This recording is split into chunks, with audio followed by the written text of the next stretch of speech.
And we're live. Boom. Shake the Awesome. room. How do you pronounce your name? Axandra. Axandra. Yeah. I was going to say Axandra for some reason. I don't know why. I can understand why. Yeah. Axandra. All right. Thank you for coming on the podcast. Thank you for accepting this weird invitation to come to my basement to film and talk, I guess. I'm excited. This is fun. But I wanted to start this episode right off the bat by asking you something that's been on my mind that I've been thinking maybe a little too much about recently. What do you think about Justin Bieber's Yummy song? Oh, man. I know people have had some mixed feelings about this. Exactly. Because people are like, oh, he's been away for like 4 years and Yeah. he's just putting out this song. Like, I was expecting more.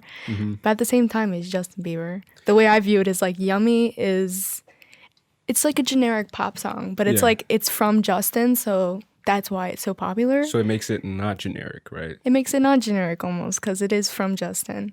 What do you think about his, I don't know if you saw this, but he's been just advertising and pushing it on social media. Like he wants people like stream Yummy or whatever. Like he's doing lives to Yeah. plead and just begging people to stream it. What do you think about I've seen that? so many memes of people like, because Justin's being so desperate, I'm not going to listen to this song. Right? It's like that defiance thing. Yeah. It's like, fuck you, bro. Like I'm not going to listen to But your at the song. same time, I feel like Justin changed a lot because I feel like he's How been so? an adult since he was 15 years old. He's like gone through what 30-year-olds go in his early teens, you know? So I feel like now I think his personality changed a bit. So he doesn't really care if he's like posting 20 times a day He just doesn't. or if he give a- posts nothing for a year, you Yeah, know? yeah. Like he has not put out music for like 4 years. Yeah. And all of a sudden he's like spamming, you know? All over social media. He's reaching out to artists and, actors and people within his personal social circle. And what you said to me is, like, if you think about it, he's the first and only human being in the history of humanity that grew up in the YouTube social media era from like a young kid and has like grown and developed and went through puberty and got married and went through all like life cycles that everybody else goes through in their private lives. Like he's gone through them in the spotlight. Yeah. Because like the only other person I can think of is Michael Jackson, but Michael Jackson, there was no YouTube around No, when he yep. was growing up. So No it's kind of social like, media. bro, Justin Bieber has It's crazy. So like, I feel like when people judge him, it's almost Yeah. like you cannot judge him. like how can you judge something that you don't understand, right? Yeah. It's kind of That's first of all, if you don't understand it Yeah. and you're judging it. like I don't think anybody has the right to judge him. Like you can criticize. Well, everybody has the right to judge Yeah, him, yeah, right? yeah. But you can criticize him or whatever. But I don't know. Like I was just thinking a lot about that, about going through those cycles in the spotlight. And then I wanted to ask you, like,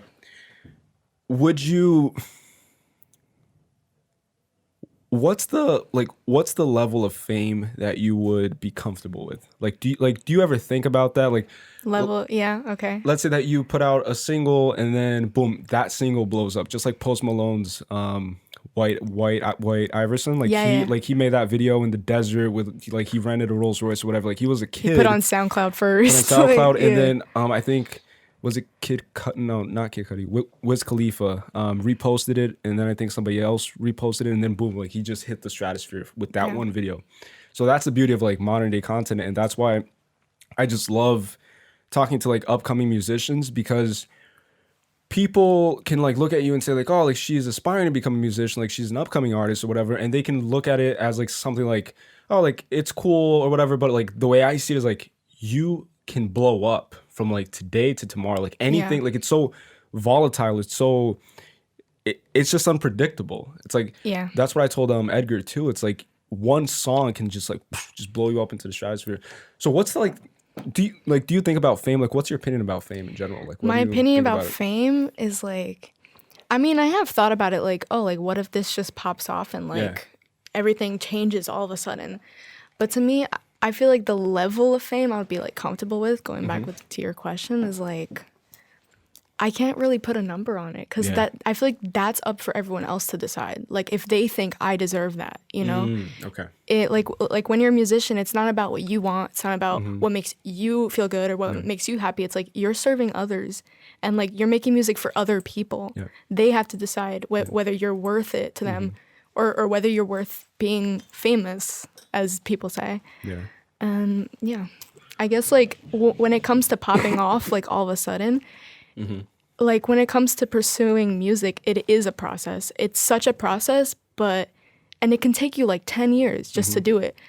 But the minute you pop off, you're good. Like it's over. It was all worth it. It's all worth it. Some people it takes like 1 year. Yeah. Others it takes their whole life. You know. Just like Russ.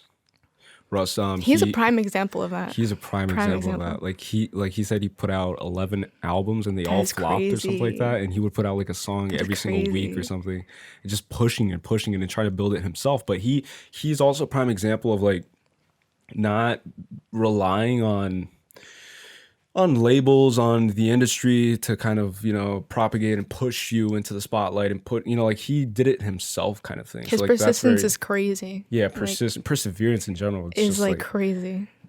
He said that I think like he was the one like trying to produce it too. Like he didn't rely on someone else to do it for him. I was like, you're producing and you're writing and you're rapping. Like that's crazy. Mixed, mastered, and produced by Russ. Like that's what he always likes to say.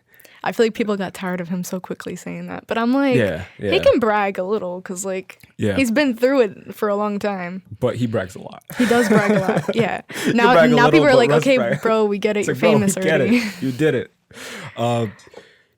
The whole like humble thing, like just touching on what you said, that if you're a famous person, you got there because of your fans, right? Mm-hmm.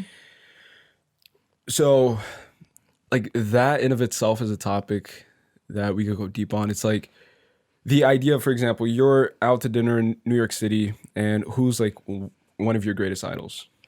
Oh boy. Like I want to say like if I saw like Chris Martin. Oh my gosh. Okay, so you just sat down in New York City at this very dope restaurant and the table next to you is Chris Martin. The idea that, let's just say that you see a lot of people that also recognize him, right? Mm-hmm. And see, you know, who he is and know who he is and are fans, big fans.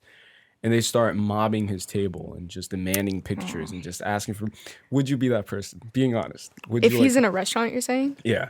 No. So he's like with his family, trying to have like dinner and I wouldn't mob him though. No. I think especially at restaurants, that's something like I've seen a lot of interviews where like celebrities are like, I love taking pictures with fans, but when I'm eating with my family, please do not come up to me. So I think that's one thing I would not do. It's weird, right? Because like eating with your family and just going out to a restaurant is a very intimate thing. Like it's the first time that the artist has maybe throughout the whole week after working, after doing shows, after serving that he has the opportunity to like just relax and just close himself off and just sit and just embrace his family and embrace their presence. And then you see, and then you just turn to your left and you see like a line of just kids just lining up to like get your autograph and just take a picture and stuff. I feel like for them, like they love seeing that. Like they love their fans. It's not that like they hate them. Don't talk to me. Don't take pictures of me. Mm-hmm. But there's times and places, I guess, for them. There is limits. Like I saw this video, this YouTuber posted she was in Italy for like a fashion show or something. And she was with her best friend at a restaurant and there was clear glass windows. Mm-hmm. Behind those clear glass windows, a mob of fans just with their phones while they're eating like this. I was like, what is going on? Just like zoo animals, right? Yeah, no, it's like they were watching like the lion in his cage or something. That's so weird. I was like, oh my gosh. I was like, what is this? And it's crazy because that's so surreal. They'll go to them, take the picture, and then just like, and then just walk away. Like they won't look at the like I've seen celebrities take pictures and the person is like, can I take a picture? And they'll be like staring at their phone the whole time, like even asking the question like, can I take a picture? And then they'll take it, look at their phone and just walk away. Like they don't look at the celebrity. Like they don't. Some people, some people do that a lot. And I mean, there are people that have like talked to them. Oh my bad. Have talked to them and have been like asking them questions or be like, oh my God, you're so inspiring. Blah, blah, blah. Mm-hmm. Thanking them and stuff. Yeah, exactly. Yeah. I actually went to a show like 3 months ago and I got to meet like the opening act and like I got to talk to her a little bit, but like I asked for pictures, but I talked to her at the same time. Okay. Like we talked about music and stuff and like she was mad cool. Yeah. So that's the type of person I feel like I would be if I were to meet like an idol of mine. And that's the right way to be about it, right? It's of course I want a picture. Duh. A picture is like always, but it's like it's deploying empathy too. It's like empathizing with that person, sitting down, having dinner with his family. It's like empathize with him. It's like, would you want to be bothered in that situation? Like, would you want to take pictures? Probably not. So just let them chill. And then maybe at the end, if they're leaving and you're also leaving together, maybe at the front entrance, just say, hey, by the way, I'm a big fan. You helped me go through tough times or whatever it may be. And then if it leads to a picture, then sure, like take a picture. And then, but having conversations, like I feel like celebrities, every interview or every time I see a famous person like Will Smith or whatever, they'll say that. It's like, just talk to me like I'm a human being. Yeah. It's like literally just talk to me like I'm a person. Like don't treat me like I'm a property, like I'm a public property. And I think that's the extreme that you can go on, the whole like you're nothing without your fans, and then the fans kind of take that to like the extreme sometimes. It's like, you're my property now. It's like, you're nothing without me. It's like, you have to take a picture. I don't care if you're a person, if you have feelings, if you have an emotions, it's like, it doesn't matter. And they'll bash you for it if you don't. They'll bash you. They'll create hate groups and stuff, and they'll just propagate that movement. And I remember I used to be a huge Justin Bieber fan when I was like 13, 12. And I remember he said that he would hate when girls would cry when they meet him. Because like, like the crazy fangirls would go crazy if they met Justin. Faint. He was like, I hate when they do that because like, I don't want to make them cry. I'm not trying to make you like that. Yeah. So I guess like, they don't like the crazy fans, but they love their fans, if that makes sense. No, yeah, it makes total sense. And I don't know about you, but I would feel uncomfortable if just people started crying when they saw me. It's like, no, it's like I feel walking down the street, and then you see me, if I'm like a Justin Bieber, for example, and you just break down and cry and faint. I'm like, Jesus. Faint? Like, okay, please don't faint. Yeah, faint or anything. Please don't faint. That's freaking crazy.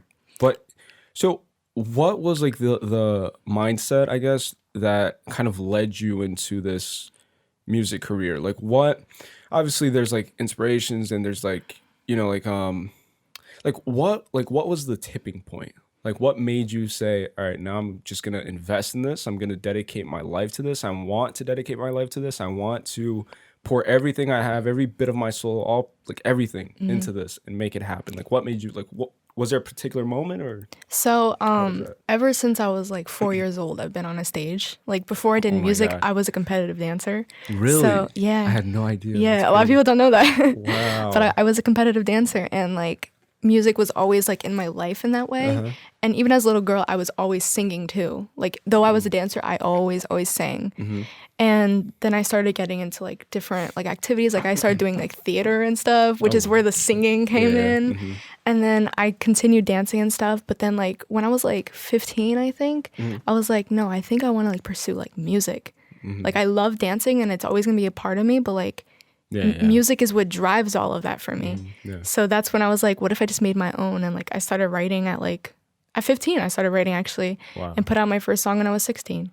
Wow. So it was one of those things that it kind of built up from like what I went through like when I was a kid, and then it just gradually led to that. Yeah, and now I'm like just trying to do it like as a thing. How old was Billie Eilish when she put out Ocean Eyes? She was like 13. 13 years old. Crazy, yeah. That's insane. Like, she had her brother like producing and stuff. I was like, that is tough. Yeah. That's tough. Like I recently saw her Variety interview, and then she like did it like 3 years, like consecutive years, and then you can tell the drastic difference of like who she was as a person, like from like 2016 to 17 to 18 to 19. Yeah. And then it just like puts like a split screen and just compares her from like past, and like people change so much in the spotlight, and I think like she's also, I feel like, a prime example of that. She's a prime example, yeah, because she blew up very young. And it gets to your head. I mean, you can't lie and say like, oh, but she's so humble. She is humble, but like at the same time, she knows she's Billie Eilish. Yeah. You know? Yeah. She actually talked about that. She said that she's much more confident today than she was when she started, and she just accepts fame now, because before she was trying to like resist it. She was trying to convince herself like, hey, like, oh, you know me, I'm just a normal person and stuff. Like, even though you want to, like, it's cool to do that, right? But you have to acknowledge the fact that, hey, like, you have millions of fans, and even though you want them to view you as a normal human being, you can't control how other people perceive you. It's like you can't go into like their minds and say like, you're gonna view me as a human being. Like, they'll always view you as something greater than life. It's like, it's just this sensation. And with that, She also said in her interview that one of the biggest rumors she got is that she sold her soul to the devil. Oh my God, yeah, I've heard that one. Oh boy. And- She was literally 13. What? Yeah, like selling her soul and stuff. What do you think? Like, do you believe that the music industry has some like Like obscure selling. stuff? Yeah, some like dark shit. Like, what do Yeah. you think See, about like I've never met someone who has said that they have Yeah. or like they're aware of that. Me neither, yeah. But I think all I'm gonna say is I think there's a price to pay for everything. So I Yeah. think it's not necessarily has to be with a deal with the devil. It does not necessarily have to be that. Yeah. But it's definitely like people who are famous, quote unquote, go through way different things than like the average person. Of course. Yeah. So obviously they have prices to pay to be in those shoes. yeah. So sometimes they may feel like they're doing that because like Yeah. all the attention's on them. They have to do things they don't want to sometimes. Yeah. And I mean, God forbid, I hope no one does this, but sometimes things that they know morally is incorrect, but they know it's going to get them views, it's going to Yeah. get them plays, you know? So I think there's a 100%. price to pay for everything I agree with that. with that sense. But I don't think Billie Eilish Yeah, sold like her actually soul. sold her. I don't think soul she to did the devil, that. No, and she actually laughed about it. Like she laughed at, like she said it as if it's just something completely ridiculous, Yeah. right? And I think that term, selling your soul to the devil, especially in the music industry, I think it revolves more around signing yourself to a label and then that label trying to control your artistry, right? It's kind of Take like advantage. I'll never sell my soul, and then the label says, all right, now you're gonna have to produce music. Look, they'll sit you down and say, look, the demographics right now are this and this and this. The main topics of discussion now are this and this and this. You have to produce an album now. I want at least 4 songs that talk about this and this. And then they like kind of impose it on you. So like you don't have creative choice anymore. It's like they dictate what you have to do Because they're financing it. because they control you, kind of, right? Financially, yeah. So that's why I admire like Russ, for example. Like he'll make like an entire album just bragging about himself if he wants to, which he generally does, Which he does. which he almost always does. But you know, he's free, like he's a free soul type of thing. Yeah. And I think like Chance the Rapper did that too. He was like his He own label, own thing. made had his own gospel team. album or something like that, right? Like about like Christ and just Jesus and stuff, and just very religious. Pretty sure when he put out like his first mixtapes, it was not like label like influenced. No, I'm pretty sure he didn't even want like he got offers and he was like, no, I'm good. yeah.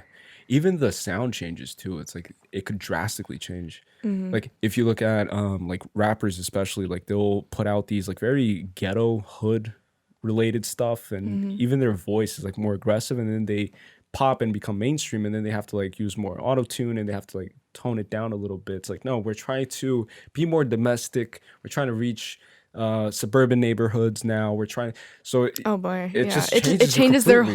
whole It's like, thing. but you signed me because of this, right? So now you want me to be this, but I can't guarantee you that I'm going to be great or whatever. And were you a fan of Mac Miller by any chance? I listened to a few of his songs. Favorite song? So I'm just like a huge fan of Mac Miller, and That's awesome. I think he's a prime example of letting everything just get to you, kind of, and just accumulate and just not. Yeah, it's unfortunate though. Yeah. Really unfortunate. Yeah, and I think my favorite song was "Favorite Part" when he did it with Ariana. okay. I think that was one of my favorites. Yeah. I actually covered that not too long ago. Oh really? But that was one of my favorites of him. Yeah. But yeah, that was crazy what happened to him. And It happens to so many musicians too, and it's really sad. right. Yeah. And the way I see it is like, just like you said before about the idea of having lunch and there being like a glass mirror or window, and then people just like taking pictures and just like watching you eat. It your looked lunch. crazy. I'm Just telling like you, a it looked zoo crazy. type thing. I think that artists, they take a lot of drugs and they overdose because they're trying to numb their senses from Mm-hmm. that reality. It's kind of like taking them away from all the anxiety, all the pressure Yeah. of dealing with fans, dealing with your label, timelines, you know, and And like people forget they're also people. They have Yes. a personal life. You know, their personal life can also not not be things. great. yeah, And yeah, an example of that is Amy Winehouse. She was one of my favorite. Well, she still is, but she's one of my favorite singers. one of the And- greatest of all time. Yeah, no, basically. literally. And it's unfortunate that she overdosed, but it was like she was going through things in her love life that were not going well, and that's where she resorted to drugs and stuff. And then what happened to her happened. Yeah, But it was because mostly of her personal life. It wasn't even the music that I feel like drove her to do that. yeah, which people forget that even normal people go through stuff, you know? Yeah. No, and also personal life, right? It's like if you become famous, well, what are the odds of you meeting people who actually like you for who you are? Like that's That's a something good that question. I like. Like even I think about that, and not in a way that like I'm like egotistic. I think that I'll become very famous or whatever through the gym and through the park. I'm like I just like thinking and just creating scenarios in my head. I'm like, if I ever become famous, it's like, or extremely wealthy, for Yeah. example. What are the odds of you finding people that actually like you for who you are, and how can you make that discernment? How can you how do you do how do you traverse Yeah. through those fields of like I it's feel like the main complicated. thing is like when you're meeting people, don't tell them like what you Who do. you are, Don't tell yeah. them what you do. And hopefully when you meet them, they won't know you. Yeah. You know? It's So like like if you're Justin Bieber, you'll it's be like meeting for the first time. yeah. And like Yeah. I remember I actually saw this Instagrammer, she made a YouTube video and she said that when she was first meeting her husband, Mm-hmm. they were on a date or whatever, and she did not tell him that she had like a lot like millions of followers. She did not Yeah. say that. But like when they were at dinner, like her phone kept going off Mm-hmm. with Instagram notifications. And he's like, "Oh, I thought you didn't have Instagram." DMs are popping And right she's now. like, "Oh no, that's nothing, blah blah blah." And she never told him because she didn't want, you know, Yeah. him to know about her following, because he's like, maybe he'll only like me for that, Yeah. you know. And I think that's like the main thing you should do. Like hopefully, like they won't really know who you are, and if they do, Yeah. you have to test the boundaries. Yeah. Like you have to test it. You can't just be like, "You're my best friend now. We can Yeah. move in together," you know. Yeah. That's definitely the best way to go about it. And then just hope that they don't know who you are and that they don't approach you because of who you are. It's like that, you know, it's organic. You meet them at a museum, at a restaurant, and it just flows. Yeah, because also like I don't know if this is so I'm not very into like personally like I don't really check horoscopes or whatever, but you're a Scorpio, right? Yes, I And am. I'm a Scorpio. I don't know if this is a Scorpio thing, and I want to ask you if you think it is, but it's Okay. like I'm not very like how do I put this?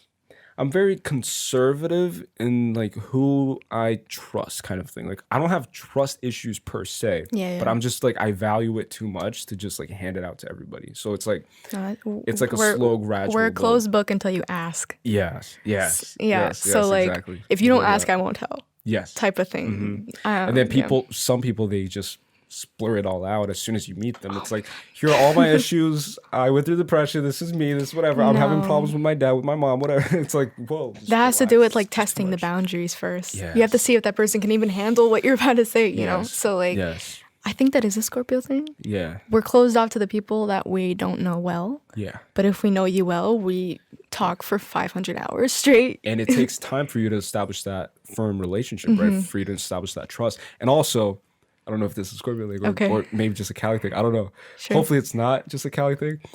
But once you betray my trust, it's over. It's like dead. Casket closed. That's it. I can be like that, but I can also be someone who like Who is forgiving? forgiving. Okay, I can't. Like it's actually kind of crazy. Yeah. Yeah. Yeah. It's actually kind of crazy. So sometimes I'm like, I shouldn't forgive this Yeah, person. yeah. But then I'm like, but maybe, you know, they'll change. Maybe they're a nice person. deep Maybe they'll down. change, yeah. Like, Yeah, forgiveness is I feel like I'm like that, but like I hold a grudge deep down. yes, grudges. Like yes. I'll be like, yeah, I forgive her. I'm fine. I'm passive aggressive, I feel. Yeah. Like, oh, I'm fine. Yeah. And then I'm like secretly And, like, deep, deep I have a down grudge, inside, you yeah, know? yeah. Which isn't great to keep grudges. And I'm so guilty of this, but I'm such a grudge holder. And it's too. so bad. It's so bad. But like, we're trying every day to like not be like that. It might be a Scorpio thing though. It might be. It really might be because it consumes you, right? Like it's like something that's like even something trivial, something small that somebody did 2 years ago.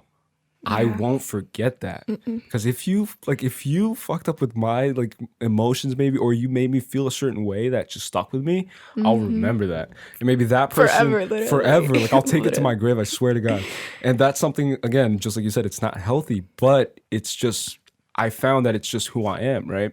And I'm a very like open-minded, peaceful person. Like I'm all about like I meditate every single morning. It's like That's good. I'm Yeah. like open-minded. Like I try to develop that. But again, like I'll forgive some.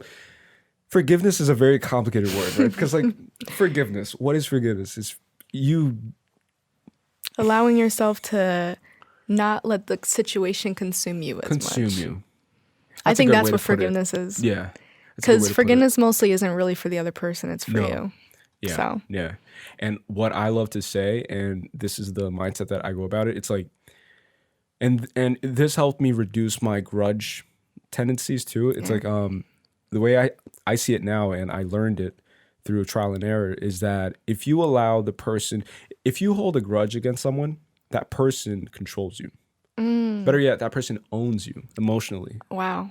That's because a good way. you're a prisoner of that person's just being, basically. It's like, if I hold a grudge against you, then I'm thinking about what you did. I'm thinking about what I feel against you. And while you're just going about your day, having a great time, just living your life, living your best life, I'm still there, like thinking about it, and it's just consuming me. So you own me, kind of thing. So that in of itself, like, helped me kind of reduce the whole grudge thing. Like, I'm trying to practice more just acknowledgement of what happened, and not necessarily even forgiveness. Like, I'll work up to forgiveness one day, but it's just like, now it's just like, all right, you did what you did, and you made your choice, and that's that. It's so cliche to say, but like, you really, like, when it comes to that point, you have to let it go. You have to let it go. And it's so, like, annoying to say that, because, like, what do you mean just let it go? I can't just let it go if it happened. But, like, it's really the only way. It's easier said than done. It is easier said than done, for sure, especially for Scorpios. Especially for Scorpios. But no, unless you want that person to literally own, like, how you feel 24/7, no, can't do that. I don't know about you, but I also found, like, I like to go look at the good and the bad of things always, like, every single thing that happens to me in life. Like, I'll always look at the both sides of it. So it's like, I just like viewing things as a sort of dichotomy type of things. Like, there's duality to it. But with that said, I also like to view things as one. So it's like, something that happens to you, it happens. It simply happens. And whether or not it's a good thing or a bad thing, that's a human construct. That's something that you create in your head. So that's something that's fabricated. So I got in the car accident that I told you, like, 2 years ago. That was something that happened. So from that, I can, like, even from that bad experience, I can extract something positive of, like, all right, so now on, I'll just be more careful while driving at night, and I'll do this, and I'll take these precautions, and I'll just be more attentive when driving. So, like, that's a positive. So basically what I want to get to with this is that holding a grudge, I've learned to personally, like, channel it. So, for example, I'll channel it into motivation type of thing. Okay. So it's like, if somebody did me wrong, and if somebody flipped me off, or if somebody especially in the business world, if somebody did me dirty, I'll use them as, like, motivation to get revenge, but not directly. Like, I won't hurt them or anything. Revenge like that. Through your work. Revenge through results, exactly. Yeah. So it's like, I'll use them. So every single morning, I'll go extra hard because I want to prove that person. It's wrong. Like people saying, like, my haters are my motivators, like that cliche phrase. Yeah. But I'll take that to, like, the 10th potential. Like, I'll be like, bro, I'm gonna bury you with my success. It's like, that's the way I have that very aggressive side. And I wanted to see if you have also, like, a more aggressive side. Like, do you have that? I feel like I could be like that when it came to, like, extremes. I feel like on a daily, I'm not like that. I don't wake up and I'm like, today I'm gonna do this because I know Jessica is not gonna like it. Like, you know, like random names. I but like, kill Tony today. It's not necessarily like that. Like, I think what motivates me the most is, like, just thinking about my future. And I know people say, oh, but live in the present. But like, your present is gonna, like, your future is a result of your present. So that's how I like to see it. Like, my future motivates me. Like, well, what am I gonna do then? So let me work for it now, so that when I'm in the future, like, I'm gonna thank myself for that. Yes. You know, so I feel like that's what motivates me most. Yeah. I don't know if you feel the same about that. No, yeah. Have you ever heard that speech that Matthew McConaughey gave once? I think during the Grammys or the Oscars, he said that he's always chasing the person he'll be in 10 years from now. So I think they asked him, like, who's your greatest motivation? Who's your idol, I think. And then he said that his idol is himself. But it's himself in 10 years from now. That's interesting. I'd never even watched that. So he'll always, like, chase himself in 10 years. So 10 years from now, if you ask him again, who's your idol now? It's been 10 years and you said that it would be yourself today. He'll say, no, it's still me in 10 years from now. Yeah. So he'll never become his idol and he'll never reach that. And that gives him, like, something to fish and something to, like, run toward and something to... I found that so motivating and so dope, like, the way he worded it. It was just... And I agree with you, and like what you said, it's like chasing something bigger, right? Yeah. It's like not relying on hate, because like that's temporary. Like that'll exhaust itself and it'll consume you, just like you said. If you're waking up every day and you're like, I'm gonna fucking prove that Becky wrong, and Yeah, fuck Becky wrong. like fuck Becky, bro. Like I'm gonna go ham on this. I like a phrase that really, that I don't know when I started thinking this way, but like all of a sudden this phrase just stopped speaking to me. Like when people say, oh, but I'm doing my best. But then I started thinking about it, I'm like, you can always be better than your best though. Like you might be doing your best today, but like tomorrow you're gonna be better. So like that's not your best. Yeah, right. So you can always say I'm doing what I can right now. Yeah. Not my best, because your best is never going to be your best. It's always going to be better, I feel. That's so true. That's so true. Especially with like New Year's resolution people. Right. It's like if you say that at that moment you're doing your best, you're already setting the cap and standard at like that point. Like best is I can lift only 20 pounds. Yeah. So that's not your best. Next time you'll think back and say, oh no, but I did my best yesterday, 20 pounds. So today I'm not really feeling it. So I'm just going to go 10 pounds. I'm just going to like, so you work within that thing. But if you, oh my God, like that's so true. It's like establishing, I read it somewhere that happiness, someone said that the definition of happiness is predicated on the level of expectations. Yeah. And I found that so powerful, because it really is. It's like if you set a certain expectation, you won't be happy until you reach that expectation. So then you're kind of like jeopardizing yourself. And that's what happens with New Year's resolution people, is that they set these expectations so high. It's like 2020 will be my year. 2020, like that's cool motivation wise. Like it's cool for you to be motivated, for you to like be pumped and stuff. Obviously you need motivation, but just like setting like crazy standards, like, oh, like this year I'll do this and this and this and this and this and this. Like break it down, because otherwise you'll be unhappy. And then at the end of 2020, you're like, fuck. You have to set like realistic goals. Yes. I think that's that's something that like I started to realize, that like if I just say like, oh, I'm gonna make 5 songs this year. I remember I did that last year and I was like, wow, like that really like didn't do anything for me. I was like, I'm gonna make 4 songs by June. But then I'm like, okay, but when am I gonna actually go in the studio? When am I gonna produce them? Like I have to set dates. Details, you have to like be specific. And me not doing that, I feel like that's what jeopardized me being able to like do what I wanted to do. You have to be specific. And then that frustrates you, right? Because then you get frustrated, and then you even get a little bit unmotivated too. Especially like, when you know your capability. Like you know that you're able to do it, like you're capable of doing it. And there's people out there that probably can't do what you're doing, and like you know you could, and you're not doing it. Like that's extra frustrating, I think. What do you think about like haters and stuff?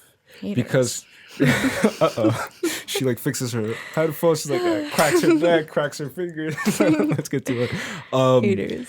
Because what I'm fascinated about, like what you're doing, for example, like I admire the fact that you're very vulnerable in a sense of like putting your artistry out there and just putting yourself, like putting your face for like getting hit type of thing. If that like you're like putting yourself out there for criticism, for love, for whatever comes to you, but you're vulnerable enough to like take that step. And then you're always active on Instagram. You're like always like communicating with people and just like posting stuff and just doing covers, like all this activity. And what do you think about the haters? Like, do you have haters? Do you get haters? Because I have like my personal occasionally, occasionally. And what does that look like? Is it like a DM? Is it no? comment? I mean, I haven't really gotten like hate DMs, crazy. I mean, I've gotten some like weird ones here and there, but it's nothing like insane. I think like comments on my videos mostly. Oh, okay. People are just like, oh my God, she can't sing. Like, why is she even doing this song? She ruined the song for me. Like, you know, like things like that. And I'm just like, people are entitled to their opinions as well. Like haters mostly are like people who are like, oh my God, you suck. Constructive criticism, however, is like, hey, I think you should have done the song this way. If you want, I can show you. You know, like that's more constructive criticism. And haters are more just like, I don't like her, blah, blah, she's ugly, blah, blah. And like there's also like real life haters, I feel. Like in real life, like like For even people that you think are like friends on your side and stuff, but like they're like, ugh, I don't even like her music, to be honest. But then later on, she's like, "Oh my God, I loved your song." You know, When you blow up, for example, and when you Yeah. get signed, and when you they all come out of hiding. They're like, "Oh, remember me?" out of nowhere, they just change their masks real quick. And But I think boom. as far as haters, it's one of those things you can't. You can't And really. I know this is so cliche to say this, but you really can't let them like affect you. No, you Because at the can't. end of the day, like it's like what you said, like they don't know you enough Mm-hmm. to judge. Yeah, yeah. So, and Yeah. especially when it comes to like music and stuff, like people are like, "Oh my God, she can't sing," but then like one of the people that are like your fans to be like, "Yeah, but can you?" Mm-hmm. You know, so it kind Yeah. of puts haters in a little hole. Like they Yeah. can't really say anything on it because, like I said, they're not in the place to judge because they themselves, You can't do shit. yeah, Yeah. precisely. No. But that is like making that distinction between constructive criticism and pure hate. Like that's so important because just like you said, I think that haters in general, like people say like, "Oh, you suck. You ruined the song for me. Your voice sucks. Whatever." Yeah. They're trying to solicit a reaction from you. It's like the way I see it, just like you said too. They can't do it themselves, and this is gonna sound cliche because I've said this a lot of time, and you've heard this probably. But you become like a reflection of their insecurities. So it's like you're reflecting to the 10th potential what they neglect. So it's like maybe that person's dream was to have the confidence to get in front of a microphone but that person can't even like push themselves to sit down in like a dark room and just test out their voice. Like they don't have that confidence, so they kind of take it all out on you, It's the a level- only person yeah. that's actually there. It's like your confidence intimidates It's them like a type level of thing. jealousy Oh, almost. 100%. It's a level of jealousy, and the thing is like you can only be jealous if you don't like what you're doing. I've noticed like if you're in a great spot in your life, you literally don't have room to be jealous about someone else because you love what you're doing. Yep. And even if you're not in the place where you want to be, 100%. you're not gonna hate on someone else. You're not gonna be like, "Oh, but why is he getting 2,000 views? I don't get that." Yeah, You no. know, you won't say that if you're over here happy with what you got. Yeah. Gary Vee, I watch him sometimes, and Gary he's Vee's a always good one. saying that. He's like, if you're just happy and grateful for what you have right now, all that success, all that you want is gonna come because you're grateful for what you have right now. Yeah. I think a lot of people forget to be grateful for what they have right now. Because they're always looking at the Yeah, neighbor's lawn. me included. Like sometimes I'm like, oh my gosh, kind of wish I did this, kind of wish I did that. Yeah.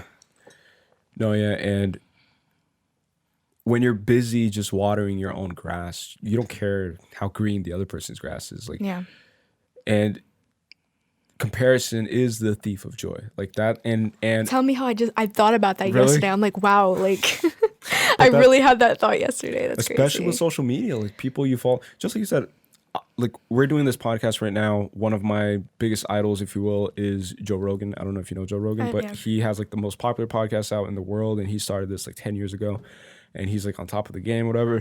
And so it's very easy sometimes for me to get, well, not today because I police myself, but it's easy if I were susceptible to it to view his accomplishments and where he's at life right now, like his chapter 100 and my chapter 1, and then I'm like, fuck, like I'll like look at him as if like I'm comparing it on even playing fields. It's like, but we're not on even playing fields. Like I'm just getting started. But your brain kind of like does that thing where it tries to stay in comfort. It tries to like say like, hey, no, come here. Like, let's just sit down. Let's just like watch some Netflix. Yes. Let's just, just do whatever. You'll never get to his level. Like you'll never, like he's already there. Let him do it, So I've learned to do that too. It's, but I think that everything comes down to empathy, which is something that Gary Vee also advocates for a lot. It's like you being empathetic and like realizing, hey, like Joe Rogan's at this level, Justin Bieber's at this level, Yeah. Ariana Grande's at this level. So you can't let that unmotivate you. You should Yeah. like find inspiration in that. And You just look also, at- you also don't know what that person went through to get there. yes, and what they So, go through now. Yeah, too. their journey must have been.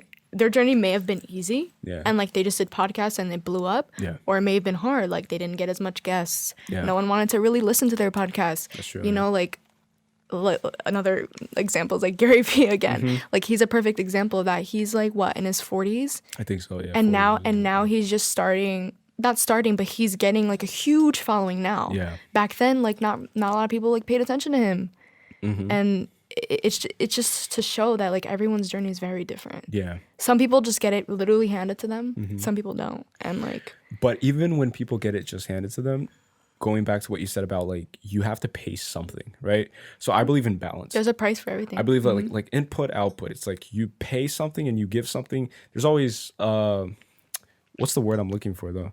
There's always there's like a specific word for that. Payout, not payout. But anyways, like there's always like you can't just take. Like you'll have to give something, right? So I think that it's much more valuable for you to go through 10 years, even though it doesn't sound romantic, it doesn't sound great, it doesn't sound like something like your attractive dream of, like, at all. attractive at all. Like, Yeah. eat shit, just like Gary Vee says. Eat shit, eat dirt for 10 years or whatever. And everyone's like, eat dirt. What? Yeah, No. like what? Like don't literally eat No. dirt. I'm not advocating that. Don't eat shit. Don't It's eat dirt. probably- you'll get sick if you do that. But metaphorically, like eat shit, eat dirt, and just like you'll become so much powerful, I feel like spiritually, mentally, emotionally, and just prepared for what like life will throw at you once you get to the place that you feel like you want to get to. And if you don't go through that, then you're screwed, because then you'll get there and then you'll just collapse. And I feel like that's what happens to a lot of these new artists that just pop up out of nowhere. Like a lot of them have like history. They've been rapping for, I don't know, like 5 years, whatever.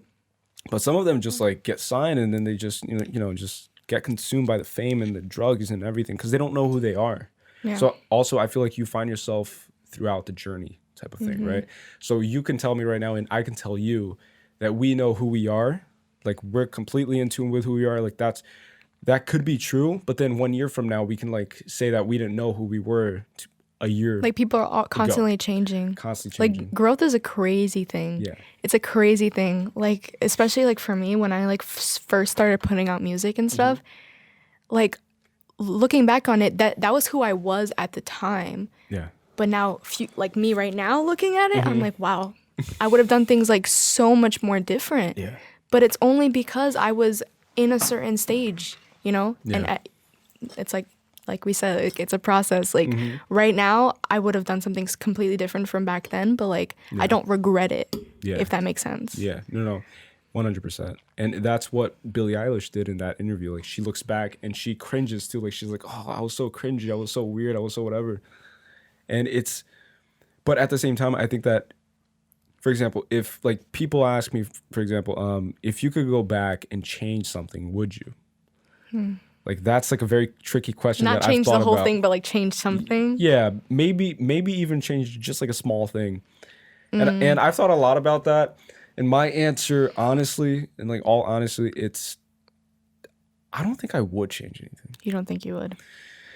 I say that now, but if I was actually given the opportunity and maybe like my whole life was playing on the screen right now and I could like select a point, maybe my opinion would be different. I don't know, because I think that I wouldn't be who I am right now if it wasn't for like that small little detail that happened. No, maybe. For sure. So it's kind of, I don't know, like, would you change? I really, like, you got me. I don't think I would change the whole thing, obviously. Yeah. But there would be like a lot of things that I would change is because of my lack of knowledge at the time.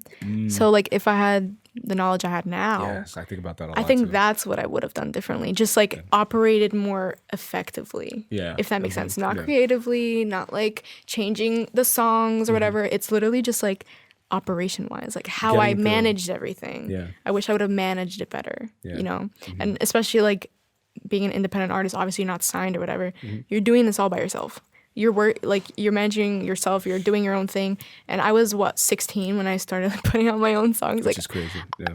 Me being 16, like I didn't I was new to this. I was so new to it. So I think I would have just changed things on the operational side. Yeah. Basically like if you could get the mindset that you have today and just open the head of you from like 2 years ago and then just drop it in there and just close and say, all right, now just continue, like press play and let's see what happens. Yeah. But then again, for all I know, it would have worked out the same way. Who knows? Like, you don't know. Yeah. So I think I wouldn't change the majority. No, I wouldn't. But the lack of knowledge and just being naive, like I went through that a lot. Because I don't know if you know this, but this whole Fiber Fitness project has been at least 3 years. 3 years? Okay. At this point. So a lot of places fell through. Basically, I was a kid when I started too. Like I was like 18, I think, 18 or 19. And just going into this industry that's basically like more so matured, like there's like more mature people, experienced people, whatever. And I think that that's like any other industry in life, like any sector that you go in life. It's like the age that you go into it, and people say that age doesn't really matter, but it kind of does because experience is important. Yeah. So going into it, I was like, oh, whatever. Like I was just hyped by Gary Vee and stuff, and I was like, I'm gonna conquer the world and whatever.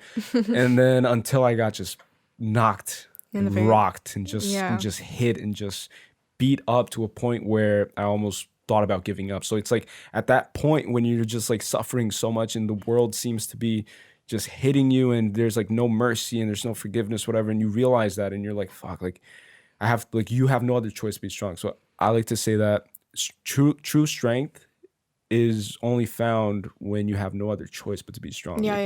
Like that's when you find out who you really, like, your real boundaries and like what you're really capable of. And with that said, like, have you ever gone through that experience where you just, I don't know, like maybe one day you were just frustrated emotionally, maybe a lot of stuff happening and you just thought about. Yeah. I mean, a big thing for me was like, I always thought everyone was my friend. Oh, that's a big mistake. I was very naive, like very naive. Me too, yeah. And because of that, you obviously get rocked in the face. Yeah. And so, yeah, of course I've gone through something like that, but like, I don't know what it is about me, but I'm one of those people that can like get punched in the face like 1,000 times and not knock out, like not KO. Yeah. I don't know why. Like I'm someone who's so persistent, and like if I want something, I will go after it. I don't know. That's just always been like the way I am. Even as a young kid, like performing and stuff. Like if I wanted to do like a show, like I would do the show. Like, you know, like if I wanted to sing on stage when no one else wanted to, like I would go do it. You know, I was just very persistent, and I feel like I always will be like that, even if life like rocks me. What do you think that is? It's like, do you think that at that moment, even if it wasn't conscious, even if you weren't aware of it, and maybe even like subconscious, but do you think, because I think that maybe you were in like so in tune with your purpose already that you just were ignorant towards outside opinions and towards whatever other people were thinking. So like maybe girls your age were busy crushing on boys or whatever and just doing whatever they were doing, partying, getting drunk, whatever it is. And you were just like, I don't care. It's like, I'm just like, I just feel something and I feel like this is what I have to do and I'm just going to do it. Yeah, like even as like a 14-year-old or 13-year-old, my friends be like, oh, let's go hang out. I'm like, oh, I think I'm just going to record covers. Yeah. And they're like, what? Like, why do you want to do that? And I'm like, why wouldn't I want to do that? You know? I feel like I'm obsessed. Like I've always been like that. And I don't know why. I think I'm just built like that. Do you consider yourself like a competitive person? Yeah. Yeah. Because I found that to be the case with like every innovator, every person that's aspiring to like do something, you have to have that sense of competitiveness, even if it's not necessarily like against Britney, for example, or Becky or whoever. I like to use Becky. I'm sorry if anybody out there is called for Becky. Real. Sorry, Becky. Because I'm always bashing Becky on this podcast, but it's not necessarily like competing against someone else, although that's also like can be healthy and help you. But it's also competing against yourself. It's kind of like competing against your potential, like against that threshold, against that limitation. It's like, I feel like we have a very ill-founded concept of what our limits are. And I found out about this through working out, for example. It's like you put a certain weight and you think that that's your maximum weight. But 90% of the time, like that's not your max. Like that's just something that you tell yourself. You'll always be better than your best. You always, and it comes back to that full circle. Yeah, and it's like, I feel like, I don't know, like there's like fear. There's like always fear. So fear can like kind of cripple you. You know, fear does cripple you. It does cripple you. And if you allow it to like completely get a hold of you, it'll strangle you and just break you into pieces. Like I've gotten DMs of girls that are like, and even on my live sometimes, like people are like, I don't know how you just put out singing videos. Like I'm so shy. Like I'm so scared what people are gonna say. And I'm like, well, that's the first step. That's the first step to putting out videos is not being scared of what people are gonna say. And I think like I stopped caring about that a long time ago. Like obviously I'm a human and like things do bother me sometimes, but at the end of the day, like that doesn't really like stop me from like putting out a video or something. That's the first step. But you can't don't be let scared. It dictate you and just control you and stuff. No, because like those people don't want what I want. Yeah. You know, if I want something, I'm gonna do what I have to do to get it. Exactly. You have nothing to do with that, you know. Yeah. So it's all about persistence, and you can't be scared. Yeah. If you're scared, it's just never gonna work out. Yeah.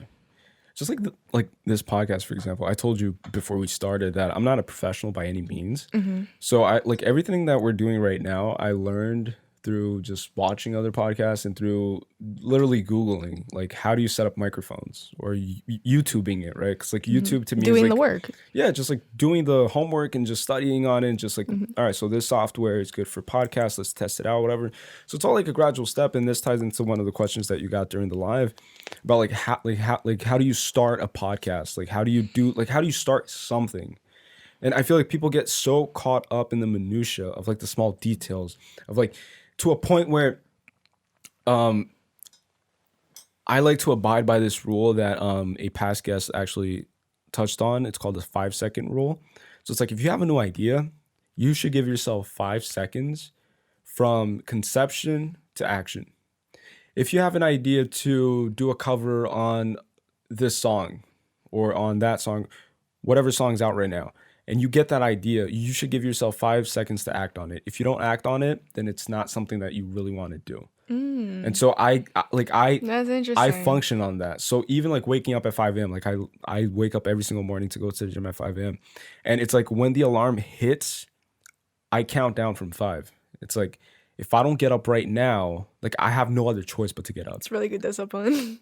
It's like, it's all about discipline. But discipline is something that I had to teach myself though. Like it's not something innate. It's not something that, and then again, it goes back to like social media. It's looking at someone who's at level 100, and thinking like, oh, that person was born like that. That person was born disciplined.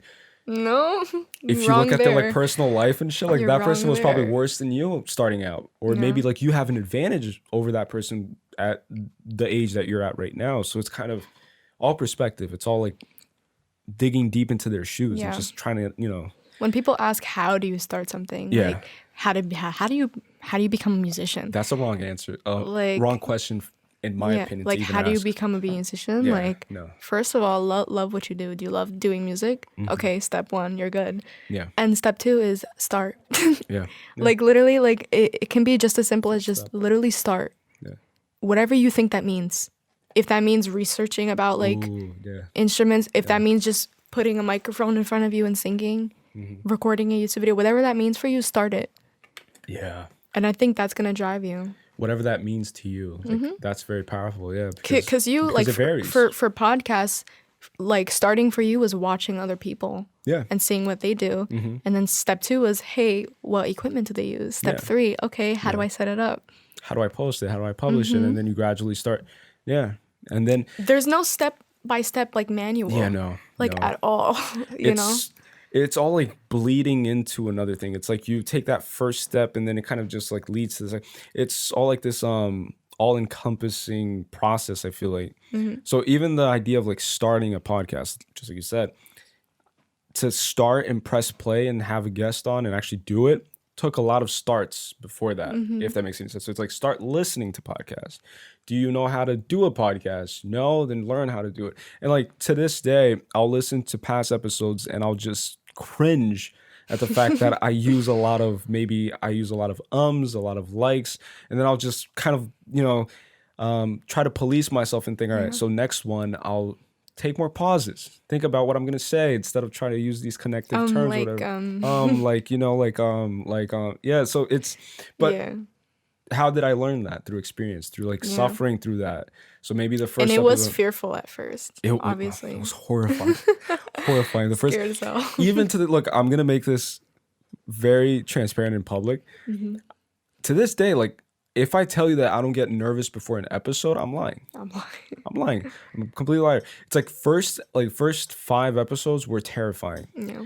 But it's only terrifying at the beginning before we start the episode, for example, because then as the conversation flows, you can even visibly see like that people just get more comfortable. The conversation starts flowing. It's just natural.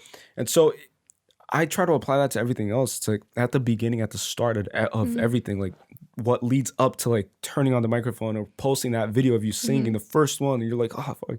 It's like the first time people will see me sing. It's like you'll be trembling, maybe even like sweating or whatever, and then once you click it, you're like, oh, it's not that bad. Yeah. Like, oh, like, the first video I ever posted, oh yeah, talk about I it. was like 14. I was 14. Okay. And it was a video on YouTube. It was a cover of me singing "Tattooed Heart" by Ariana Grande. Okay. And this was still in my Shout out Ariana. literally. Watching This was when I was still like dancing. I wasn't fully pursuing music yet. Okay. So like obviously I was nervous as hell because I'm like, It's a new experience. Yeah. oh my gosh. When I look back at that video, I'm like, wow, what was I so like nervous about? Like I was so nervous posting that. Yeah. You have no idea. I was like, people are gonna make fun of me. People are gonna say this, and I was like, but then eventually it grew on me so well. Yeah. And I think a big part of it was like my support. But like my main support system has always been my parents.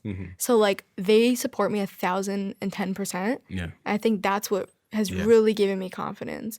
Because a lot of people are scared of what their parents will say. Like, oh, my mom won't support me wanting to do theater. My parents won't support me wanting to be a singer. They want me to be a doctor, you know? And I never really had that issue, like, thank God. Yeah. My parents have always supported me. So like I think that's what gave me a lot of confidence too. Yeah. It's like the two most important people in my life are okay with me doing this. Okay, I'm fine. Yeah. You know? So like that's one boundary less that you have to kind of fight against and kind of break down. That's so true because personally, I just want to put this out there first. I love my parents. I love my mom. I love my dad. All love, nothing but love. But I went through that where I had to resist against them kind of thing because they wanted me to be a doctor, right? Like I was living in Brazil. Like I did not know that. I went to high school in Brazil. Oh. So basically my story is, well, just like a quick recap. I was born in Brazil. I came to the US when I was like 1.5. Grew up in Newark, moved around a lot. We also lived in Philadelphia, North Carolina. And then when I was, I want to say 12 or 13, we moved back to Brazil.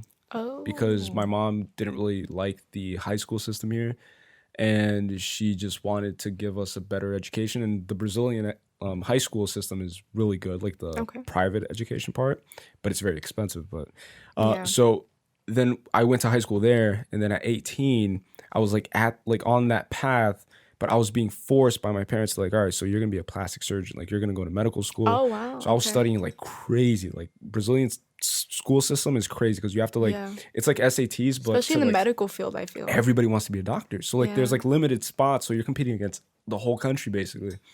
And I was on that path, and then I just got to a point where I was like, you know what? I'm 18. I'm of legal age in Brazil at least, and I'm gonna move to the US, and I'm just gonna like, you know, move into my aunt's house that lives in Newark.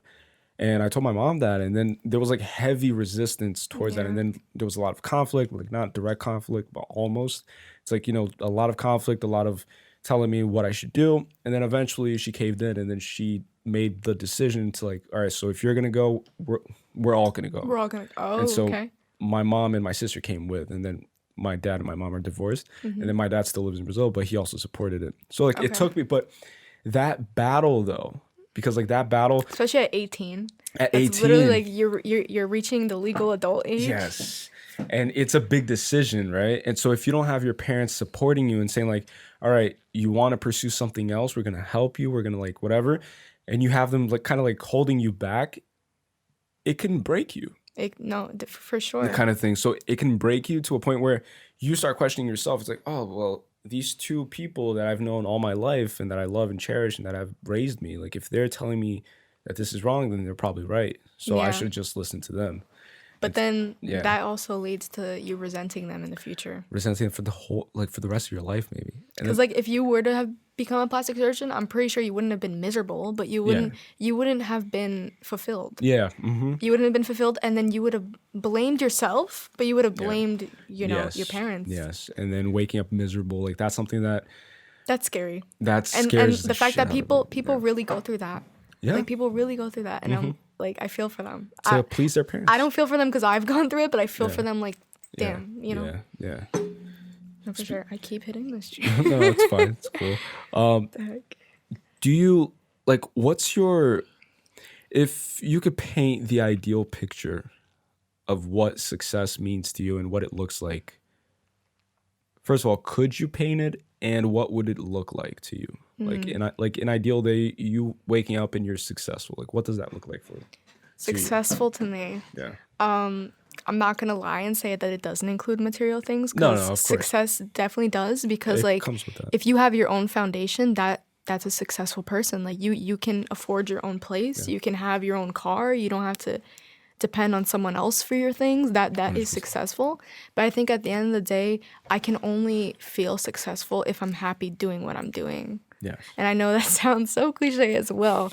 That like, oh, success is when I'm happy. Yeah. But it's true, because it's like the example you gave with the plastic surgeon. Like, you would have been fine doing it, Yeah. but would you have been happy doing it? It's not your purpose. I feel. So yeah, when you fulfill your purpose, I feel like that's successful. But successful is also being able to build your own foundation, I feel. Yeah.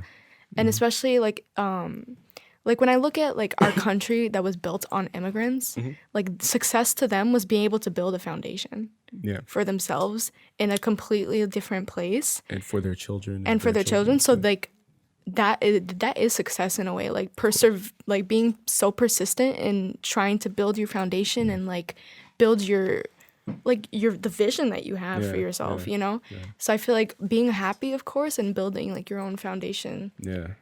And just overcoming obstacles too, right? It's like having obstacles is important, and then like being able to overcome them. And then just touching on what you said, like obviously, like that's the right way to look at it too. It's like, if I told you that, my ideal level of success is, I don't know, just like living in poverty, for example, and just like, but I'll be able to do what I love. It's like, no, it's like, I do want to Yeah. have like a cool house, a cool car. Like those are things that I'll have eventually, but it needs to derive That's from a not bigger the purpose. drive. Yes, like that's not The the drive is objective. not the Mercedes. The drive Yeah. is not Yeah. the mansion. And I know a lot of people like that. that comes after. Yeah. The drive is doing what I Yeah. love doing. Yeah. And what I love doing is going to get me that Yeah. eventually. And I feel like when you take that path, which is the best one in my opinion, you never really run out of fuel, because your purpose is just something that I don't know what it is, if it's related to soul, if like nobody knows if your soul is real, if soul is even a thing or whatever. Yeah. But I feel like it's just this energy, like something so much bigger than you can even begin to wrap your head around. So it's something that we don't understand. But if you tap into it, like you can get so far in life, as opposed to relying on the objective world, on like objective stuff. Oh, you want to cop the new Rolex, or you want to flex on your friends or whatever. Like that could be an outcome of your purpose, and it depends on your mindset and Yeah. how you were raised, for example, will determine how you cope with success and how you manage success. And speaking of managing success, I also wanted to ask you about, like, do you study business, like the business side of the art of the music industry? Because I can only imagine that it must be cutthroat. Is it cutthroat? Like, So, I mean, right now, like what I'm studying in school isn't necessarily like the entertainment business, because I'm still a freshman. Yeah. But we're like I'm focusing on like the marketing side yes, of the business. marketing yourself. And I kind of have I have an idea of what the music business is about already, because like I'm trying to be in it. Yeah. And so it is cutthroat, because people will want you for what other people will want you for. Yeah. If that makes sense. Yeah, Like yeah. you're a product at the end of the day. Yeah. And that's something I really had to put in my head. Like, yes, I'm a person, but at the end of the day, not really. Like you're a product to like society, and that's why celebrities are treated the way they are by their fans. Because these labels and the music industry is what makes artists to be looked at that way. Yeah, yeah. And at the end of the day, that's what you are. And a lot of people, that's why they don't end up doing it, because they're like, I don't want to be viewed as that. But you have to love the music, and you have to love like what you do. And you're obviously going to have to deal with the cons of things. Yeah. There's pros and cons to any business. It's not just the music business. Yeah. And the cons for that is you're viewed as a product. So you got to kind of be a product. Yeah. And the pros is you get to do what you love doing. Yeah. And I think that's a pretty good pro, if you ask me. So 100%. And the word that I was looking for before is trade-off. So like that's a cool trade-off to have. And I think the ideal trade-off is that like, just like you said, like you'll be viewed as a product, and you can't really ignore that. You can't really you can't go around it. You could tell yourself like whatever you want, but you can't go around that. Like that's the reality of things, right? But then you can cope with that through being able to live your dream and just pursue your passion and just do what you love every single day. Be able to afford things for your family. And be successful. And be successful and just elevate yourself, those around you, your friends, your family, and pay people back and, do all of that stuff. And like the marketing aspect, like I think that's so smart. And like that's probably the best way to go about it. Because like instead of you pursuing I don't know, like going to college for psychology, like even though like no that's offense important, to psych majors. but like even though like that's important too, but I think that like marketing has psychology in it too, right? Like, because like it's consumer all, behavior, it's that. like all like it all revolves around that. And I'm like a huge fan of just psychology, marketing, and everything. And yeah, marketing yourself. I feel like we do that every single day. It's just something that you can't really avoid. It's social like you're media. marketing yourself. Period. Social media. Social media, even walking down Times Square. Like if you're like, I don't know, like I touched on this on the last episode, but basically it's like people say, oh, like I don't judge people by their cover, but yeah, you do. You have to. Yes, you do. You do. Everybody does. Like, that's the first thing I tell people. You have to check. One, the person approaching me right now, is he a psychopath? Is he gonna kill me? Is he armed? How is he dressed? So a homeless person approaching you, you'll judge them and you'll approach them differently, even if it's subconsciously, like as opposed to, I don't know, like a rich person wearing Hermes and wearing just good, like just dripped out. Like you'll be more like, you won't. Yeah. If that makes any sense, it's like no, and you're doing it without thinking about it. It's not like you want. It's not like you want to judge the homeless person. It's not like you want to judge the person wearing Gucci. Exactly. You automatically do that. Society has taught you to do that, so you're gonna do it. Yeah. And yeah, at the end of the day, you are a product. Even outside, walking in Times Square, there have been stories of like models and stuff that have been approached by agents like, "Hey, what's your name?" Yeah. Oh, Jessica. I like you. Can I get you in for a casting call? Oh shit. Like, imagine, like, Ford models going out to, like, wow, and things like that do happen. So that's why, like, looking your best, I feel like, is always a thing that you, if you want to, be in that space, in that industry, I feel like that's always, like, a key thing. Even if you don't think no one's watching, they are. Yeah. And I think that applies to everything. It's like the way you portray yourself and like your overall demeanor. It's like I like to live by the rule of like always stand up straight with your shoulders back, and just like posture is very important. The way you greet people is very important. The way you like all these small little things that may seem trivial at first, they all add up to like the subconscious triggers in everybody's mind. It's like it's not just something that society has taught us to be, but I think that it's something that we've been like conditioned and just programmed throughout our whole existence. Like as humans, like we have like so much experience in the past that like have resulted into genetic mutations or whatever and who we are now, and then people forget that. But if you really understand that portion of it, you're like at an upper advantage, I feel like, over everybody else, because at the same time it's like you're walking down crowded Manhattan, crowded Times Square, and you don't have the time to develop a repertoire with every single person. So to save time, you will judge them off of how they look. And then the person that off of that first judgment that, oh, that person looks like a talent scout, a talent agent, whatever, I'll put more effort if the opportunity approaches it to actually approach them and talk to them or whatever. So as opposed to the homeless person, even though it sounds fucked up, but this is just an example. It's like that's kind of an inevitability. It's like you'll give more attention, time, and they're just finite resources that you have to allocate correctly. And it's just, I don't know. But would you, speaking of talent, would you, is there like any specific label that you dream of being signed to? That's a good question, because I feel like every label is gonna have its pros and cons, and I don't have experience with every single label, so I wouldn't know like how they operate specifically. But I really like Atlantic. I like Atlantic. But like just like every label has its own issues. So at the end of the day, it's the one that you feel like is gonna respect you the most and like go with your vision the most.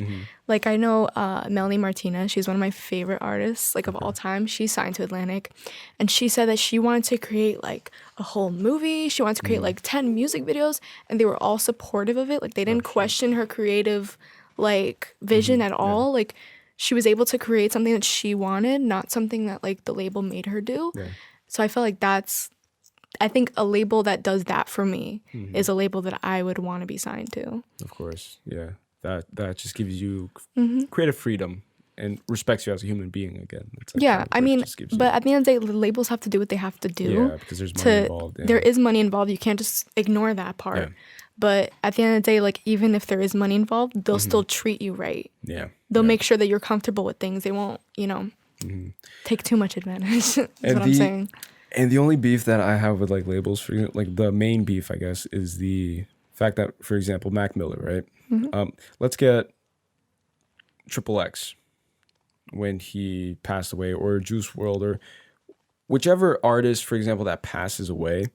Labels are so, well, some of them are so like money centric that even once the artist has passed away, they'll still put out music and still put out events and still like try to extract money from their initial investment. So they're just trying to do damage control because your inconvenient death, the inconvenience of your death has cost us money. So listen, we're still going to put out music even though you've been gone without your authorization, obviously. So it's kind of like, to me, the way I view it is even once you're dead, you're still not free, type of thing, which scares the crap out of me. It's like, but that's like our corporate, like, that's the corporate like country. world. Yeah. And so like I feel like every company in general operates that way, even if it's like Google.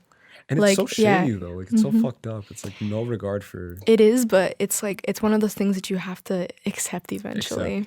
You have to just accept it. Swallow that truth and just go on with your life. Like you could try and change the entire system of corporate, but I don't think that's going to be very. It's going to be not going to be very effective. And I'm not saying to not stand up for what you think is right. No, not at all. Like if you think someone's taking advantage of you, if you think someone's doing you wrong, you speak on it. Obviously, but at the end of the day, the system is what I'm saying. Like, you can't try and change the system. Yeah.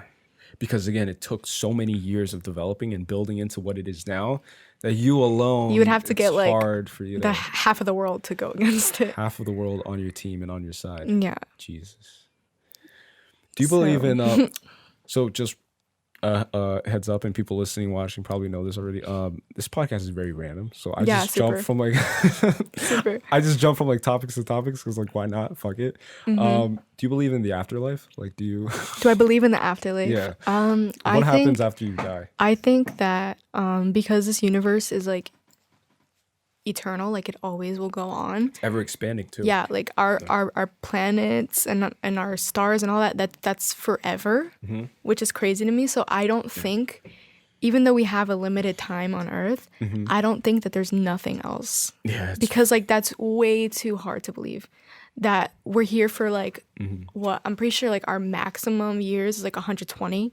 Yeah. I think the oldest person lived till that age or something. I doubt that in those years, that's the only time you will ever experience anything. Yeah. This world and this planet and this universe is just way too like big. And there's way too many people for this to just end after that much time. Yeah. So I do feel like there is something. I think that too. For sure. Like I'm not tied to like any specific religion because again, like the way I see religion is us primitive human beings trying to justify and portray that we have the answers to everything. It's like every religion will tell you that they know exactly what happens, and I'm kind of like not tied to any religion because of that. But I do think that faith is important because otherwise, why would you live on this planet if it's meaningless and there's like no moral framework for you to abide by? Yeah, and then it would just be anarchy and people just killing themselves just because and whatever. Yeah, yeah. So it's important, but yeah, just like thinking that you die on this planet and then boom, like that's it. No. It's very hard to swallow. Like it's very hard to accept. It's very hard to even conceive. It's like, all right, but what's out there? And also, I don't know if you think about this at all, or maybe I'm just random. Weird like that. Yeah, random. But I also like my dream is to wake up one day, turn on CNN, and then see like UFO landed on the White House lawn and is about to make the first interaction with the president or whatever. I think that would like shift society in such a way because it would like show people like, hey, like you're not the only ones here. That too, and that like we're not as important as we deem ourselves to be too. Like it'll make that shift like that. Like humans are selfish. Like we are selfish beings. Yes. And yeah, like we're selfish beings, and like we will be the ones to think like, oh, there's nothing else out there, like we're the only Right. ones. And like that's just I don't see myself ever believing that. Yeah, no. Until I see it for myself. Yeah. You know, you can only see it for yourself, but by then you can't really tell anyone. Yeah. Yeah, that's the only way likely like you would know. I think that it's very like ignorant to like think that like we are the only ones alive, and that's that. And in Mac Miller's recent song that his label released, which is a beautiful song, at the end he said something like that. He said that I'll finally find out what's on the other side. And like that to me, that is scary that he said that. He said that while alive. So like this album that's going to come out next week, or is it this week? I forget. Friday this week or next week? I think it's this week. It's an album that he made leading up to his overdose. So he was already in that mindset of like suicide. So like it literally, like I get goosebumps just talking about it, because like to me it's almost like, all right, so you're producing his album, you're in the studio with him, you're at the keys, you're like monitoring like everything, and you're listening to him say these things. Like, how do you not take action? It's like, okay, like that, like where do you establish the fine line between art and raw emotional expression, or that maybe has just like a cry for help? A cry for help, exactly. Like where do you establish like the line? It's like, do you establish the line? Like, how do you not listen to I'm that? pretty sure like in one of Juice WRLD's songs, he's like, I'm not gonna make it past 21. Yeah. And he didn't which it. is insane to me. Like I'm pretty sure he was writing that as just like a lyric, like trying to, you know, talk about the culture and all that, whatever. But at the same time, I'm just like, that's just too coincidental. Yeah. Like that's way too coincidental. And I think when you draw like the fine line, like you're saying, like where we draw the line is just like, if you see that outside the studio, they're acting like that as well. Because if they're in the studio and they're like, you know, rapping about that, but then outside the studio, they might not be like that. Yeah. But even then, they can hide it. They can hide it. So because actually, the happiest people are always, well, the most suicidal people are always the ones that are the happiest, that portray them to be the happiest, because they're overcompensating for that, because they're keeping it concealed. So I read about that, where I actually saw a Facebook post once where it showed like all of these people who committed suicide, and they're all smiling and just filled with joy. And then it said like this was them like one day before they committed suicide. And so below it said like always check on your happiest friends or something like that, because you're overcompensating. Like you want to prove to the world like I'm happy, hey, whatever. Don't worry about me. Yeah. Don't worry about me. And you're giving. I feel like. So I feel like leading up to your death, you have that mental assessment, I guess, of just the reality that you're gonna do it. But before you do, you just want to give as much as you can to the people you love. Oh my God, that's and like so that's sad. so sad. That is really sad, and it's even sadder that like even if you do see like that side of people where they're not the happiest, like they're super happy all the time, and then you see the side that they're not happy in, like in the studio, for example. Yeah. Like how could you not question it? Yeah. But then at the same time, we could say that till we're blue in the face. Like how are you not going to check up on them? Yeah. But do we do that? You know, do we make the first step in doing that all the time? No. You know? Yeah, it's crazy. It's so insane to me. It's just like, especially with like rappers and stuff that like where they rap about things and like those things actually happen. Sometimes people come up with conspiracies like it was like planned in a way for some reason. But I'm like, there's just no way you can plan that. Yeah, you can't plan that. What do you think about... You touched on Amy Winehouse before. She died at like 26, right? Yeah, she was 27, I think. 27. And then there's that notorious group of singers who die at 26 or 27, I think. Kurt Cobain. Yeah, like, do you think that that's just a coincidence? Because I think Mac Miller was also that at that age. Yeah, he was around that age. Yeah. I think, I feel like they all started their careers around the same time. Maybe when they were like 18, younger, 19. Yeah. They started using. Yeah. And by that age, your body can't really take that much more, you know? Yeah. Imagine using, they probably don't use every day, but they used often enough if they overdose, you know? Yeah. And so when you use for that amount of years, like your body is not superhuman. True. And I feel like a lot of artists think because they have all this money and all this fame, like they think they're they're like immortal. Ooh, that's good. They're yeah. not immortal. Like, you're a human. Yeah. It's the God complex, right? Because then you look around you and you're like, oh, like you're living in a palace. People will need like lay down in front of you for you to step on them. It's like you're at that position of power and abusive power. You think nothing can hurt you, nothing Yeah. can step on you, Yeah. except the fact that you're like everybody else. Yeah. At the end of the day. I also feel like once you get to that position where you're living in the hills, your neighbor's Justin Bieber, you're a house on the You go hills. to Kylie's birthday party. Go to Kylie's birthday parties. Yeah, you yeah. have like a bunch of famous people on your contact list, and you're living the life.